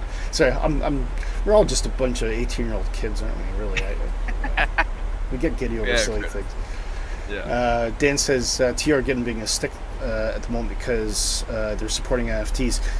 Yeah, I can see they're trying to monetize. I don't know. It's still a great place to get downloads, though. That's the thing. Like the idea behind it is fantastic. The way they're going about it, I'm not too pleased with. I feel like they're starting to go a bit money orientated rather than community orientated. That's just me, I think. But actually, Dan, if I could ask, could you do a METAR check for us for Pheonix? Just post it in the chat. That'd be great. Sorry, Kev, continue. Yeah, I was just saying, I feel like .to we're just getting very money orientated rather than community orientated. Like, they're not supporting their people. Yeah, it is. They're just supporting themselves. Yeah. I mean, I can't blame them for wanting to make money. Yeah, but it's the way they're going about it. Like, they're kind of. There's no balance. It's all money, if you ask me. That's just my own opinion, obviously, now, but yeah. I guess they just need to listen to feedback and try and work with the community to do it in a way that's not going to be intrusive or offensive.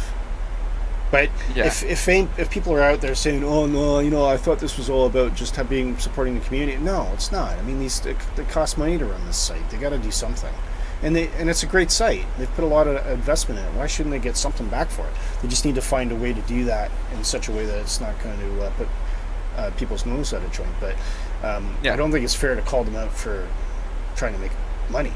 They just need to do it the right way. Lemon Wolf says we're waiting to see big changes in X-Plane 12, but they don't have the resources. Yeah, they don't. And the response is the development of water puddles, trees, and a bunch of other small details. Sure. I mean, but then Austin's got his own priority list, right? And everyone, and if anybody who knows him and anybody you talk to who's been a long-term X-Plane supporter says Austin does what Austin does.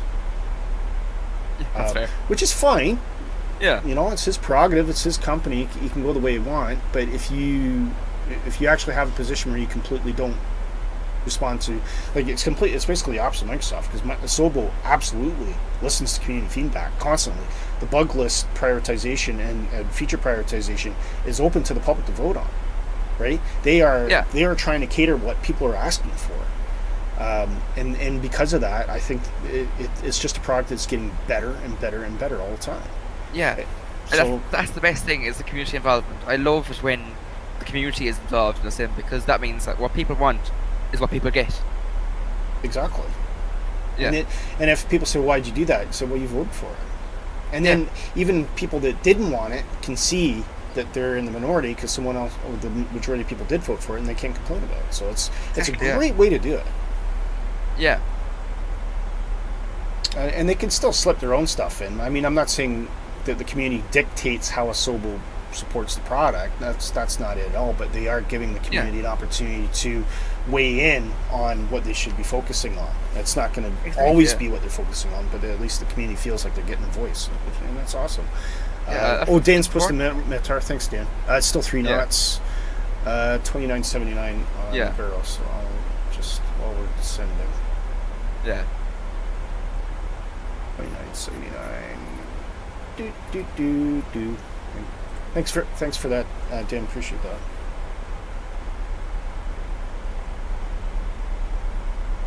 that. Dan tried something that might be ideal for us. So he tried the exclamation mark meter for KPHX, but we don't have that bot on us. So it might be an idea to look into getting one that can do that. Can we do that for the chat? We can do that for the chat, yeah. It's like, how you have the commands for memes and that kind of thing. Yeah, we can. I'm not sure. I don't know how to set it up now because I've never had to do it. But, you need to get something to monitor. I mean, I was looking to potentially just depart from Streamlabs altogether and go over to Stream Elements, but there's a lot of work involved. That's fair. So it's not something I can do overnight, but I am looking at that. Yeah. And then, in theory, I don't need Streamlabs at all. Very good. Yeah. But. He said there, Gav had it before, quite handy. I'd agree there. Like even for likes of us, like if we're preparing for our descent and that, we can go into the chat and go to the exclamation mark meter. You see, he had it before. He doesn't have it anymore. Did he change his platform? I wonder, maybe or not his platform, but his software, whatever it's called.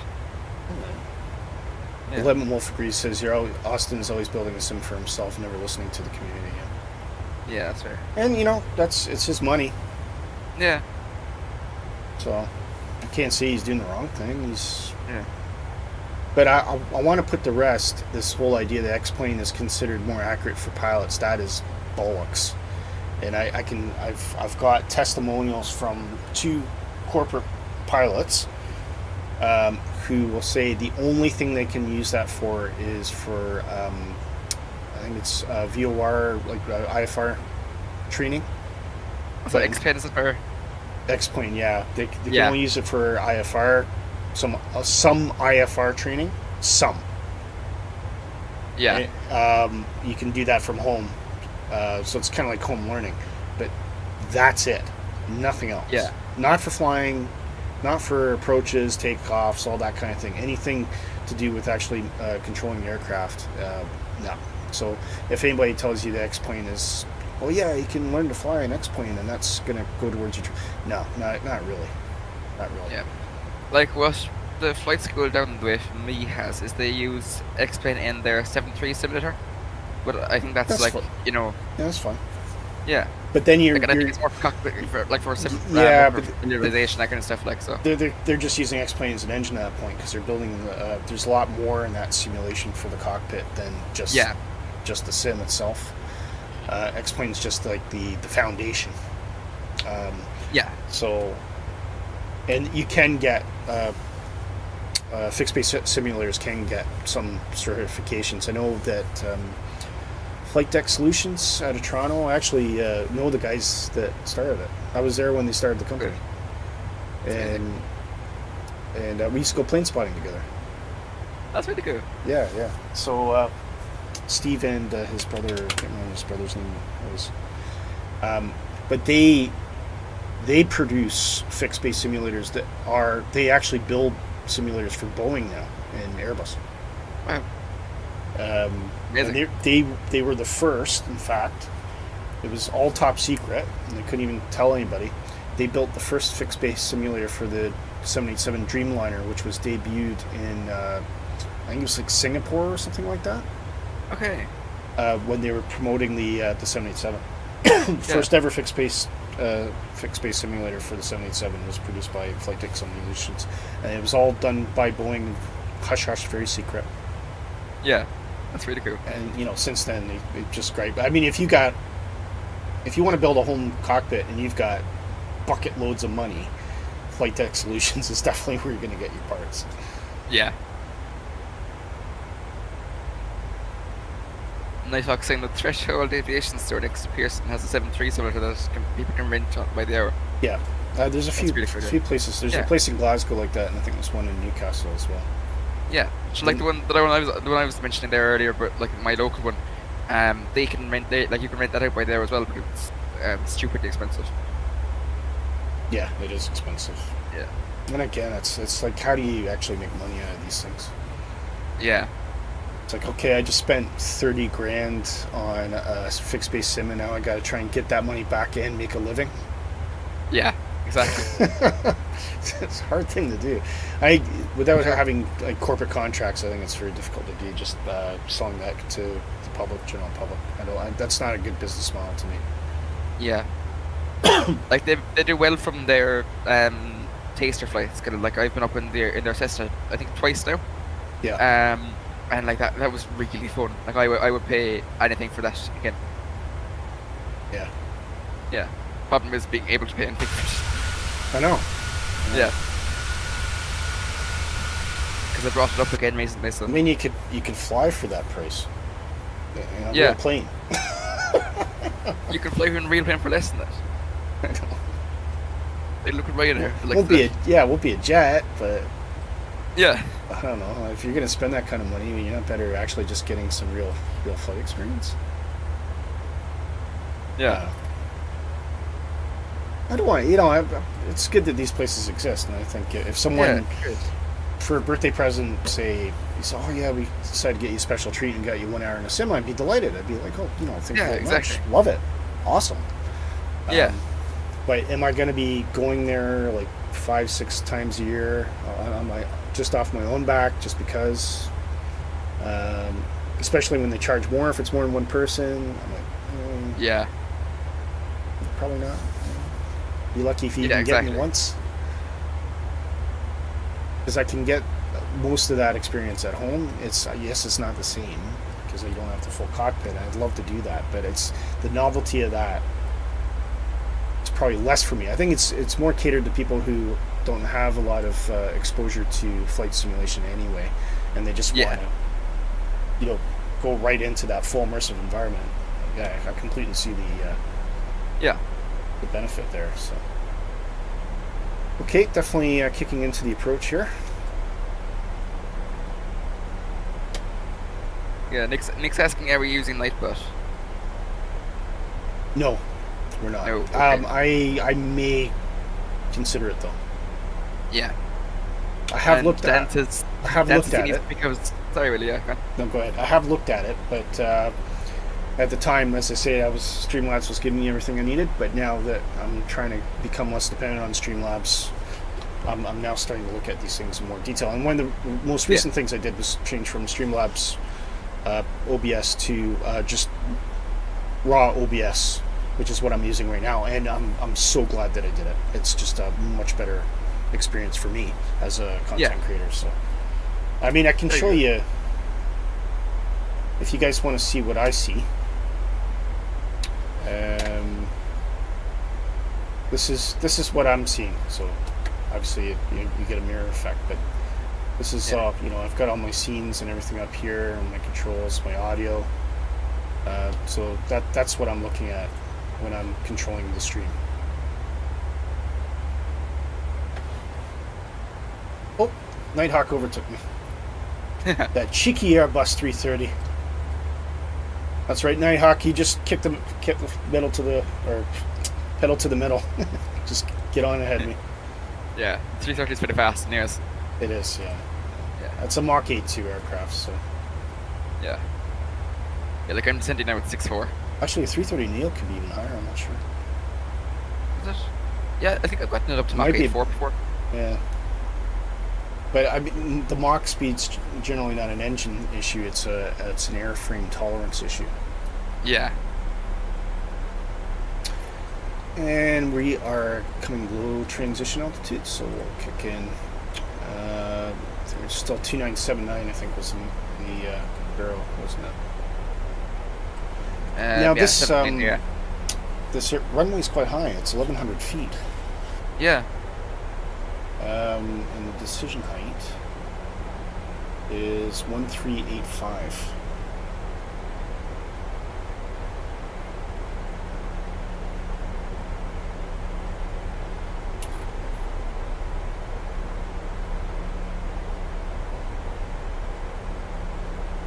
That's the one thing with the Boeing. It's just so much scrolling. Yeah, it's all the old analog switches. Yeah. Just so they didn't have to change the cockpit because people don't like change. I get that.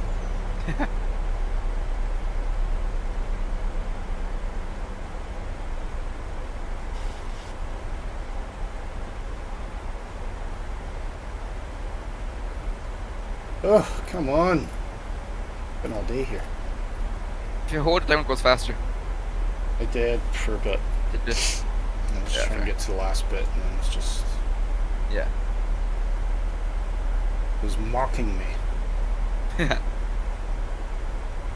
Seem to be holding our flight path not too bad. Very good. Now I've got a vector point on here, so I'll probably just use that and make sure we get down to altitude. Yeah.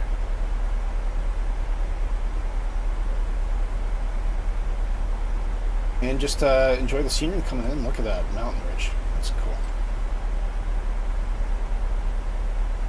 Start to see the suburbs of Pheonix unfolding. So many runways in the States, eh? Like everywhere you look. Yeah. There's like, it's not like one or two. You know, like Britain, you might see one in the distance. Like in America, you see a major international, and you see like another 4 or 5 airports of varying size around it. Yeah. Lemon says, I was flying last night from Milan to Istanbul. There was an event and there was a lot of traffic, and it made the top of the descent an Adria radar, and then the cabin crew told me to shut the PC down. Oh no. All right, okay. If not, I'm sure it counts for ILS, Dan says, but I know for RNAV speed you have to add plus 40 to your minimums. Yeah, fair enough. That's Ryanair recipe, I'm pretty sure, because it's to allow for the aircraft as it sink. Yeah, fair enough. Yeah. I think it's in certain situations too. So in this one, like if it specifically says MDA, minimum descent altitude, then that applies. But I'm pretty sure if it doesn't say MDA anywhere, then it's kind of like just your decision. Yeah. DH rather than. Yeah, something you need to spend a bit more time researching before. Yeah. Okay. Yeah, I'm pretty sure anyways then that 747NG driver said it was just certain airlines. or just his employer at the time, his employer's SOP, which obviously was fine. So. Oh, never turn the seatbelt signs off. That's alright. You can go for a pee now. No, you can't. Pit lane lights on. That's correct, Limit. Flap rings are indeed included in the Ryanair SOP. They're actually specific to it. Which reminds me, I need to put mine in. 12.4. Oh, funny. Flap rings. Yep. Dope rings.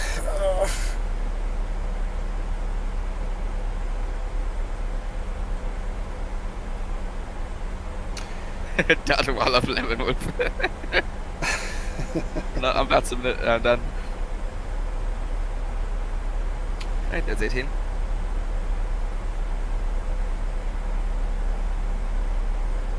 Okay, I'm getting speed restrictions up here. 210 for travel.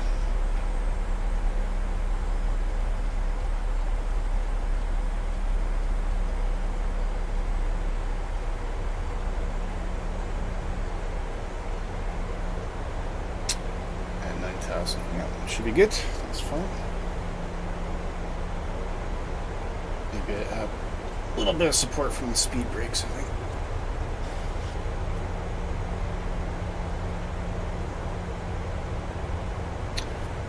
Quick look behind me one last time. Woo!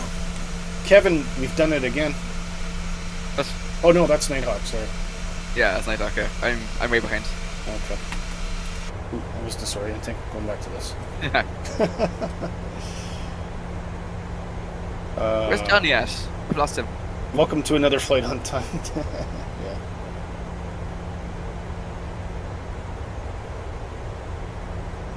Johnny, are you still about? I've lost you completely.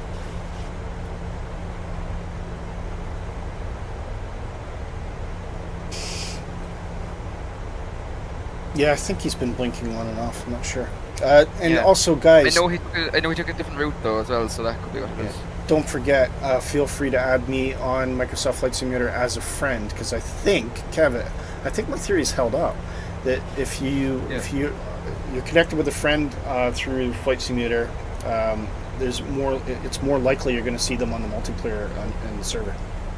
I think I'm actually been proven correct on that, because we haven't really had much of a problem since. Yeah, now I haven't had problems with the multiplayer in general in a while, so it could be that it's just working. But yeah, it could be. Yeah, I'd say it's a mix of the two. But you know, I did have this issue by design theory, didn't I? Yeah. Okay, let's start thinking about iOS as well. So that is. Next sounds about courses. We got the courses again. I just noticed, lol, you need a checklist. 111.75. Sorry? Say again? Nick's comment there, I'm just saying. I'm just getting back to Dan there as well. He finishes work for the summer next week. Or not next week, but the week after. So hopefully he can join for flight. Oh, right, perfect. Yeah, awesome. Us, yeah. Awesome. Yeah, if we get to see the Ryanair yes, please. flying along. Yes, please, sir. Yeah. Yes, please. Okay, we're going to put those flaps back in our indecision. 9,000 at travel, right on the mark. So then, after Nick is saying under the logo. What's this? What courses are we on about now? I have no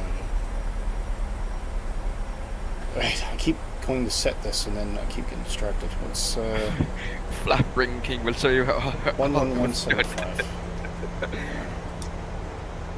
Yeah, we'll have the blue beast up on stream when we're done.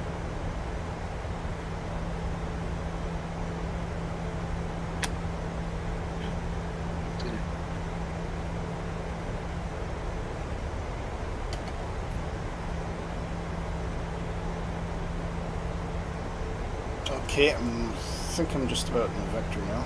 Oh, I see what Nick means now. You've got the courses for the VORs from the last light episode. I've got the courses for the VORs. What? For the last flight under the logo on the stream. Oh, that! Oh, bloody hell! Better late than never, eh? Yeah. Thanks, Nick. Yeah. About 2 hours too late, Nick. No, thank you. It's my fault.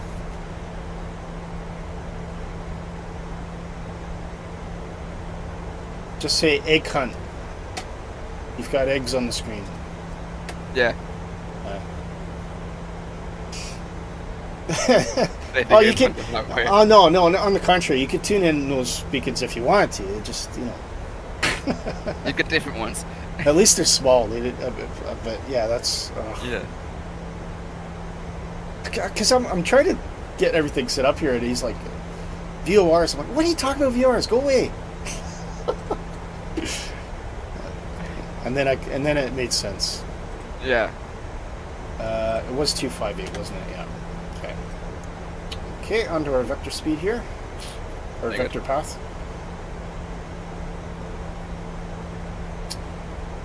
And VNav, what are you taking this down to? 4,000. Okay. Oh, clever VNav, aren't you? Aren't you just? Picked up the altitude from the next waypoint, even though we're on a vector. Why are you going down to 4,000 if the intercept altitude is 5? That's for Jaggle.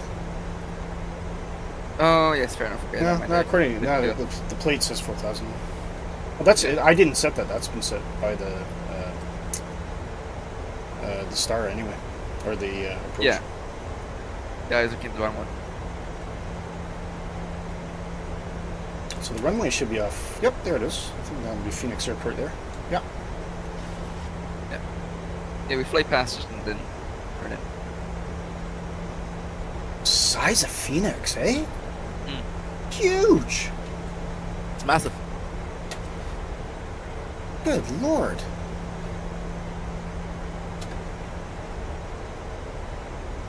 Size of the place. See, Nighthawk's way up ahead. So Nighthawk's not started his base yet, so I'll wait for him to turn before I vector off here. So Nighthawk, okay. Are you waiting for me, or are you going to go in first? Let me know.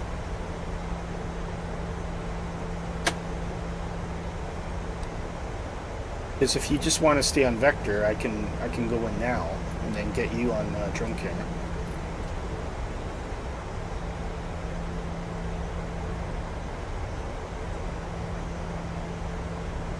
Give him a bit of time to respond.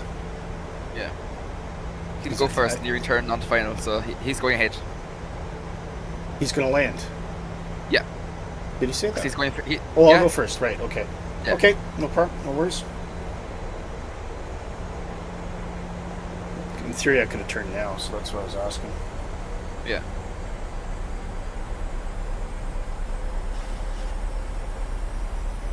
Oh, right.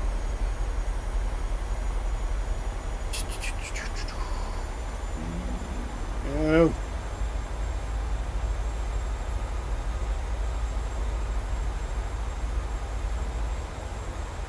Well, I think flaps through the DK. 126. 131.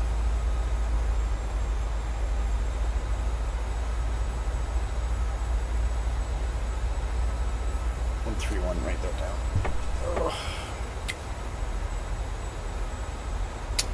Leavenworth says, to me, most American airports are quite boring since the train is flat. I suppose. Yeah. I mean, I think they're exciting in different ways. Yeah.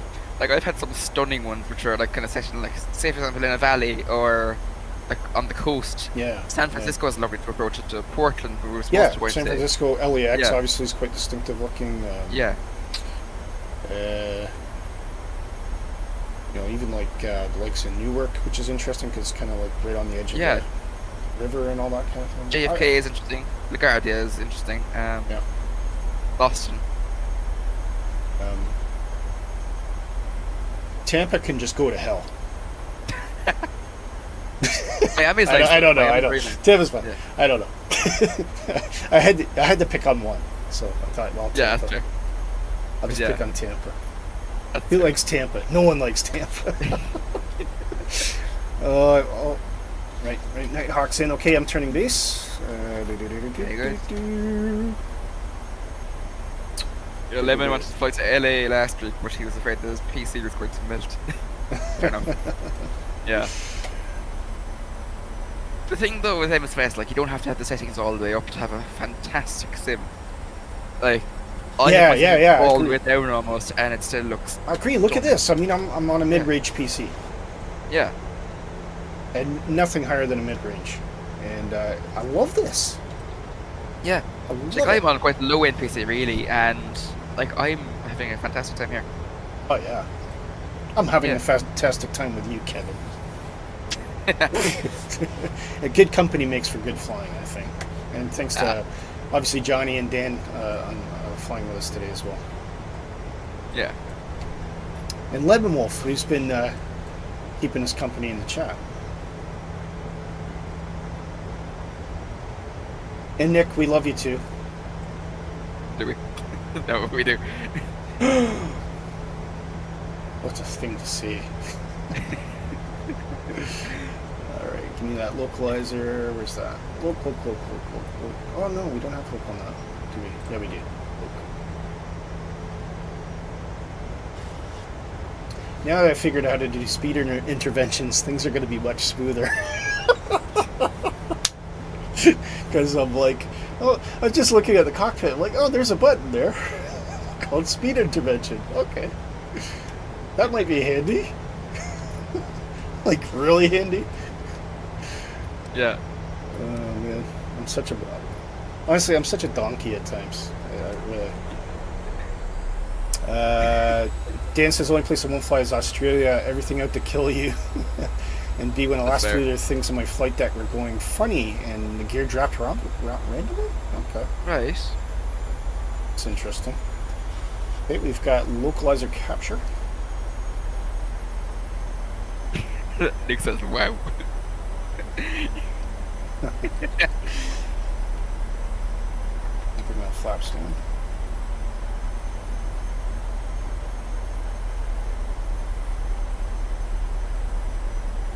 Nice, and we're beating the field now.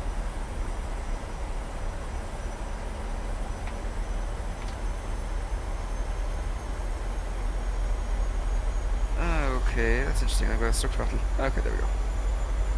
That's caused accidents before.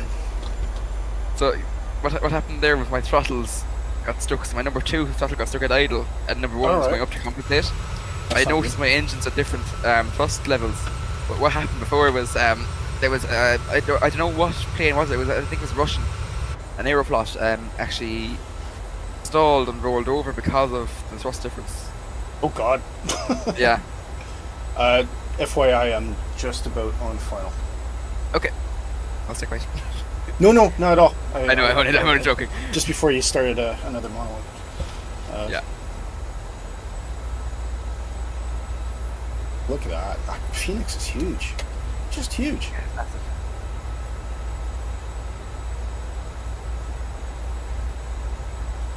Dan says I blame Nick.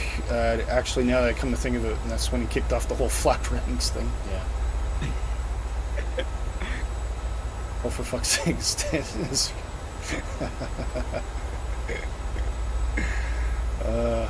You just about had me swearing there, Dan. I think I actually did. Okay, the ILS is now closing in. I'm at approach mode there. And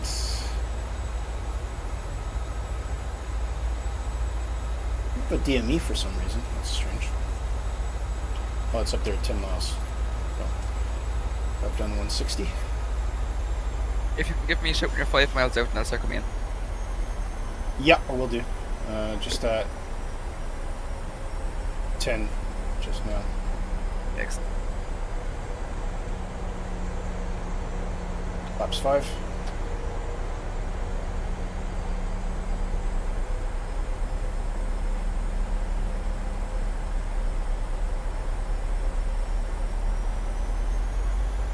Nine miles. Don't you dare say the F word. Flap rings, yeah. Thanks, Lemon Wolf. That's what I meant to say. That's what I meant to say. Okay, we're on the glide path. 8 miles, dropping gear. 2,500.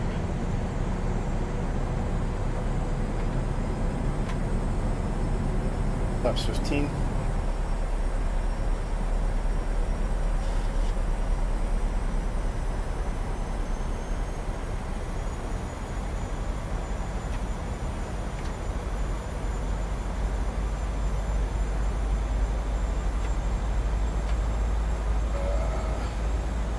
And flaps 30. Here we go. Are you ready? 3, 1.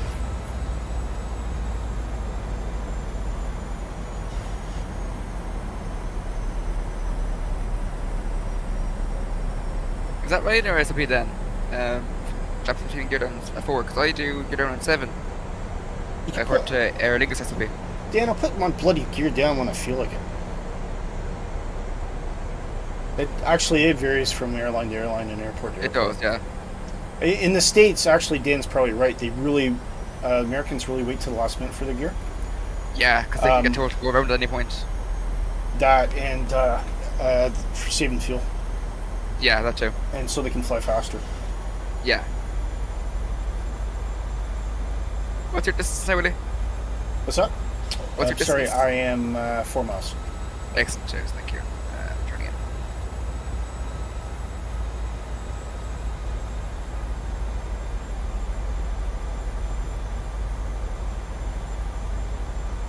Oh, there's Stu. Hi, Stu.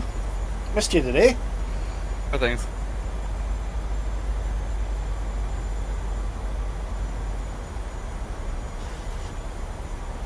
Approach is stable. Wow. 1,000. Amazing. Right, I have control.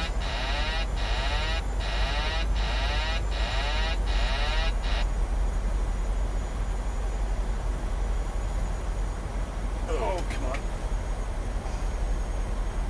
There we go. Whoop. 2 stutters.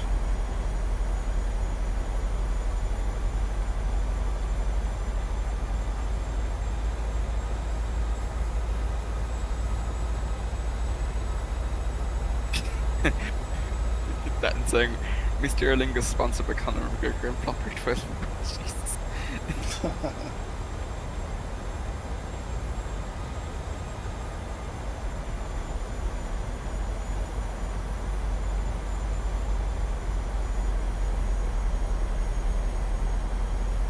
Approaching minimums.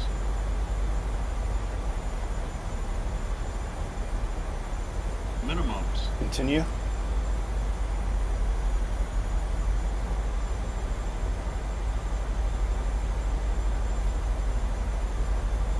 Stutters. 100. 50. 40. 30. 20. 10.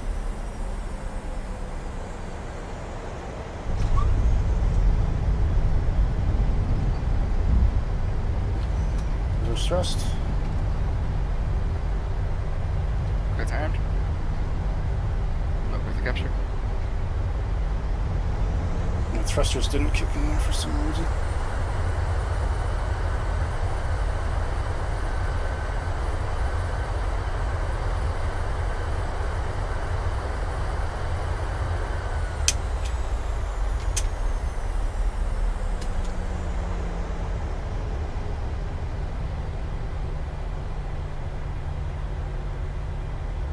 Okay, where's the terminal here?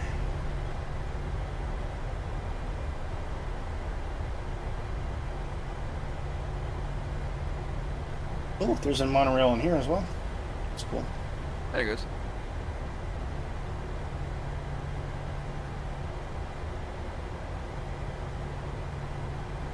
Right, I might just park here. Is anybody? Are you inbound, Kev? I am. Is Johnny still with us? I don't know. I haven't seen him. Okay, let me know when you're 4 miles. Okay, 7 miles out now, anyways.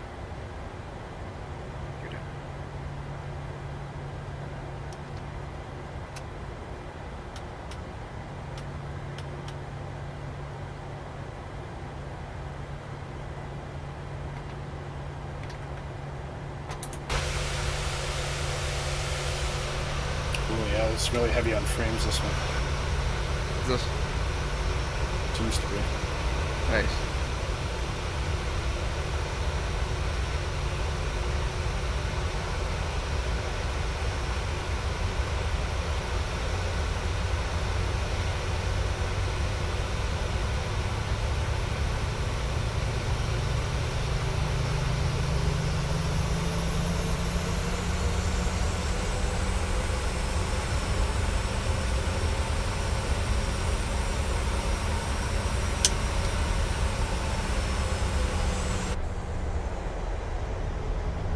Right, 4 miles.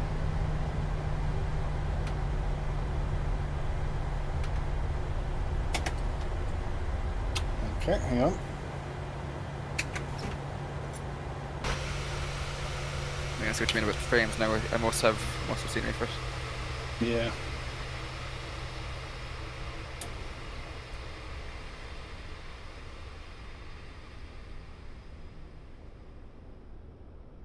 There we go. We should get a good view of you anyway. Look at that airport. So Nice. yeah, this is also from was it AM simulations? Is this? Lot of deep. This is a huge airport. Really, really big. As you can see, my frames are really getting hit here, so I don't know if it's the airport's doing it. I suspect it probably is. It's very detailed. Yeah. Just a lot of detail. Absolutely incredible. Just looking at, you know, say there's 2 terminals. Tons of gates. A lot of detail.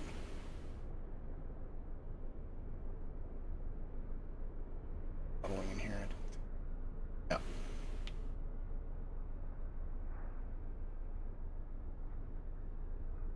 Checked. Most probably sketched. Okay, I'll come and see you. Actually, I can see you're closing in now. Yeah. Just stuttery. Right, Kevin, show us how it's going. Are you getting stutters now too?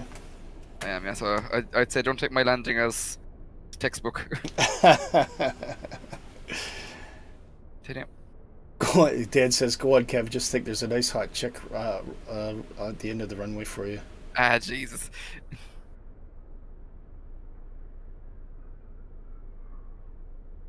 If Dark Fury was here, how would the tide would be turned on me? How am I Michael O'Leary's son? Looking good so far? Yeah, slightly off center. Oh, see a little bit of popping on my side. Stable now. I think that looks alright. A bit firm, hop, I think. Yeah, a little bit. Yeah, there was a hop. A little bit of stuttering. Oh yeah, I see the hop now. Yeah. Yeah, I had a big stutter between 50 and 20. Yeah, I wouldn't think it's great, but... Yeah, it's evident that there's stutters on your side because you're kind of bouncing back and forth, but I could still kind of see the profile of the landing. Okay, let's go find somewhere to park. Easy nuts. Oh yeah, I see you there. Hello. Hello. Oh, Stu's in.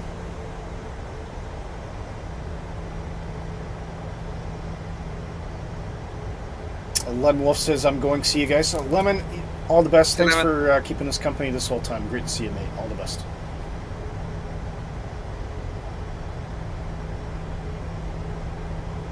Let's see where Nighthawk's gone. But I'll pick a gate up here somewhere. Okay.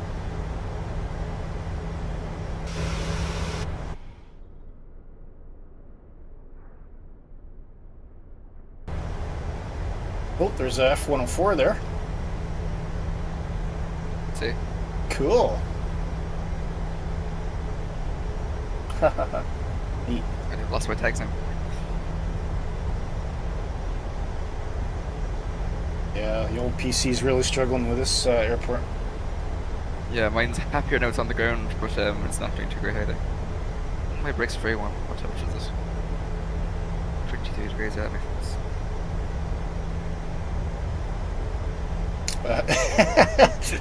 Hi Shane, he says, hello, well yes it is the real Oz, no fakes. How you doing, mate? All the best. We're just actually wrapping up, Shane. And there's Nighthawk. So I'll probably get a gate just right near him.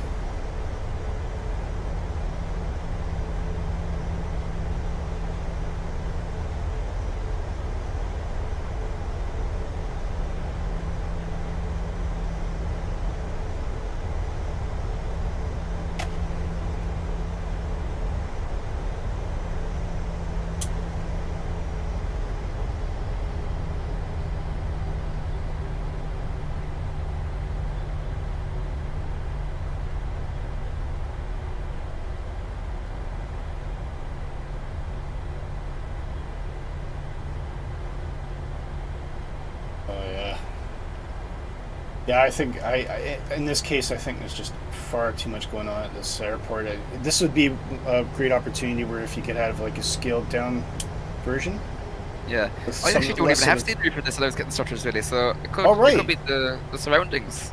Multiplayer maybe? Because there's a lot of aircraft. Yeah, yeah, it could be the servers. That's probably what it is. Yeah. Okay. Yeah. Well, at least it was only at the end. Yeah. Because yeah, if both of us got the same kind of structures and like I don't have scenery, then I'd say it's definitely the Microsoft servers. Yeah. Let's just still win the F104. Oh, it was doing the F104. Okay. Yeah. And yeah, because it did. Obviously, I still got that installed, so because it showed yeah. up. Nice shiny silver Widowmaker.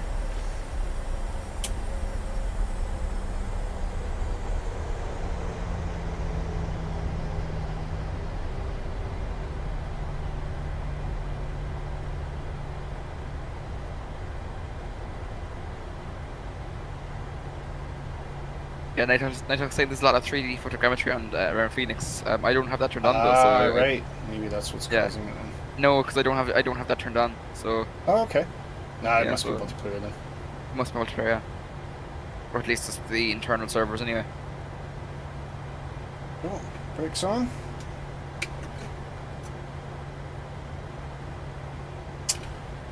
And taxi lights off.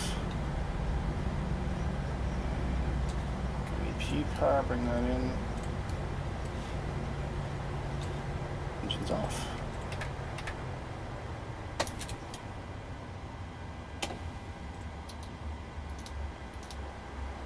Get the air conditioning running.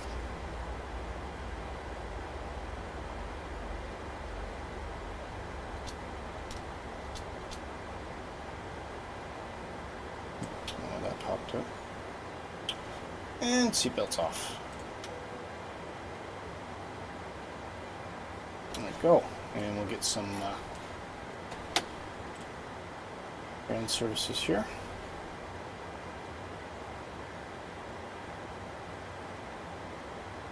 Oh, whatever. Set shocks. West. Next. No, next. Stairs.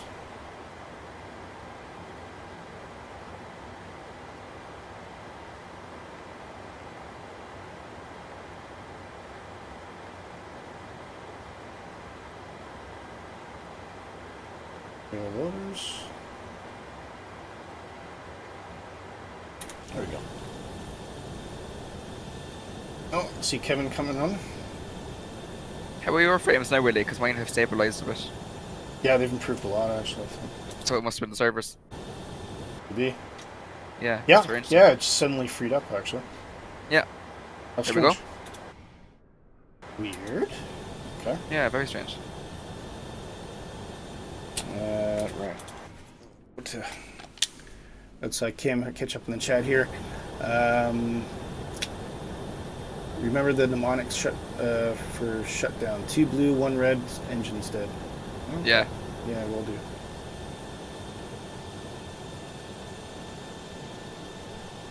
Nighthawk still about? No, he had a CTD. Oh, he had a CTD. Okay, fine, fair enough. Yeah. Okay, so there we go. There's Pheonix. I'll take just a quick look. I don't know if there's much in the way of interior modeling. Not really. But as you can see, it is ridiculously detailed. And what a crazy airport. You got this taxiways actually going over the top of the main run into the arrival areas for the terminals. Jeez. We'll drop down, see if there's anything in here. I don't think there is. No. So this is really just primarily an external model. But wow, is it ever detailed. Just a massive airport for a ridiculously large city, I must admit. Yeah.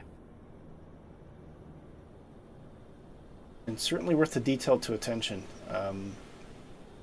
It's a multi-story car park. I'll tell you what, that'd be a great place for plane spotting, mate. Oh, absolutely, yeah. What you can One actually Cork, get fantastic too. 360 view of the whole, all the runways. Yeah. Really, really cool. So big thanks to Johnny and Nighthawk were flying with us. Sorry that you kind of picked out in the end there, Nighthawk, but it is what it is. The floating aircraft in the... Yeah, that's a mismatch in scenery, Dan. That's likely what that's Yeah, because I don't have the scenery for this airport. Yeah, it is, yeah. It's absolutely... I didn't realize... Suddenly realized the music stopped a long time ago. Oh well, it's time to go. But yeah, Kev, thanks to you as well. We had a flight plan that wasn't quite the flight plan, but still ended up being a great trip. So exactly, yeah, it was good fun. Huge thanks to Dan as well, and for Dan's donation today. Really appreciate it, mate. Stu popped in the end there with 104. Lemon Wolf, who was sitting with us for a while. Big shout out to Shane, who dropped in at the end as well. Nick has been sitting along us the whole time as well, so big thank you to him. And just trying to think if we're missing anyone else. If I haven't shouted your name out, please say it now, forever hold your peace. But apart from that, I wish you guys a fantastic weekend. And Kevin, I hope you have a great Saturday, and we'll see you next time. Cheers, Willy. You too. So I'm going to bring those sim noises down. And from all of us here at Pilots of Rate, keep the blue sky up. See you guys soon. Take care.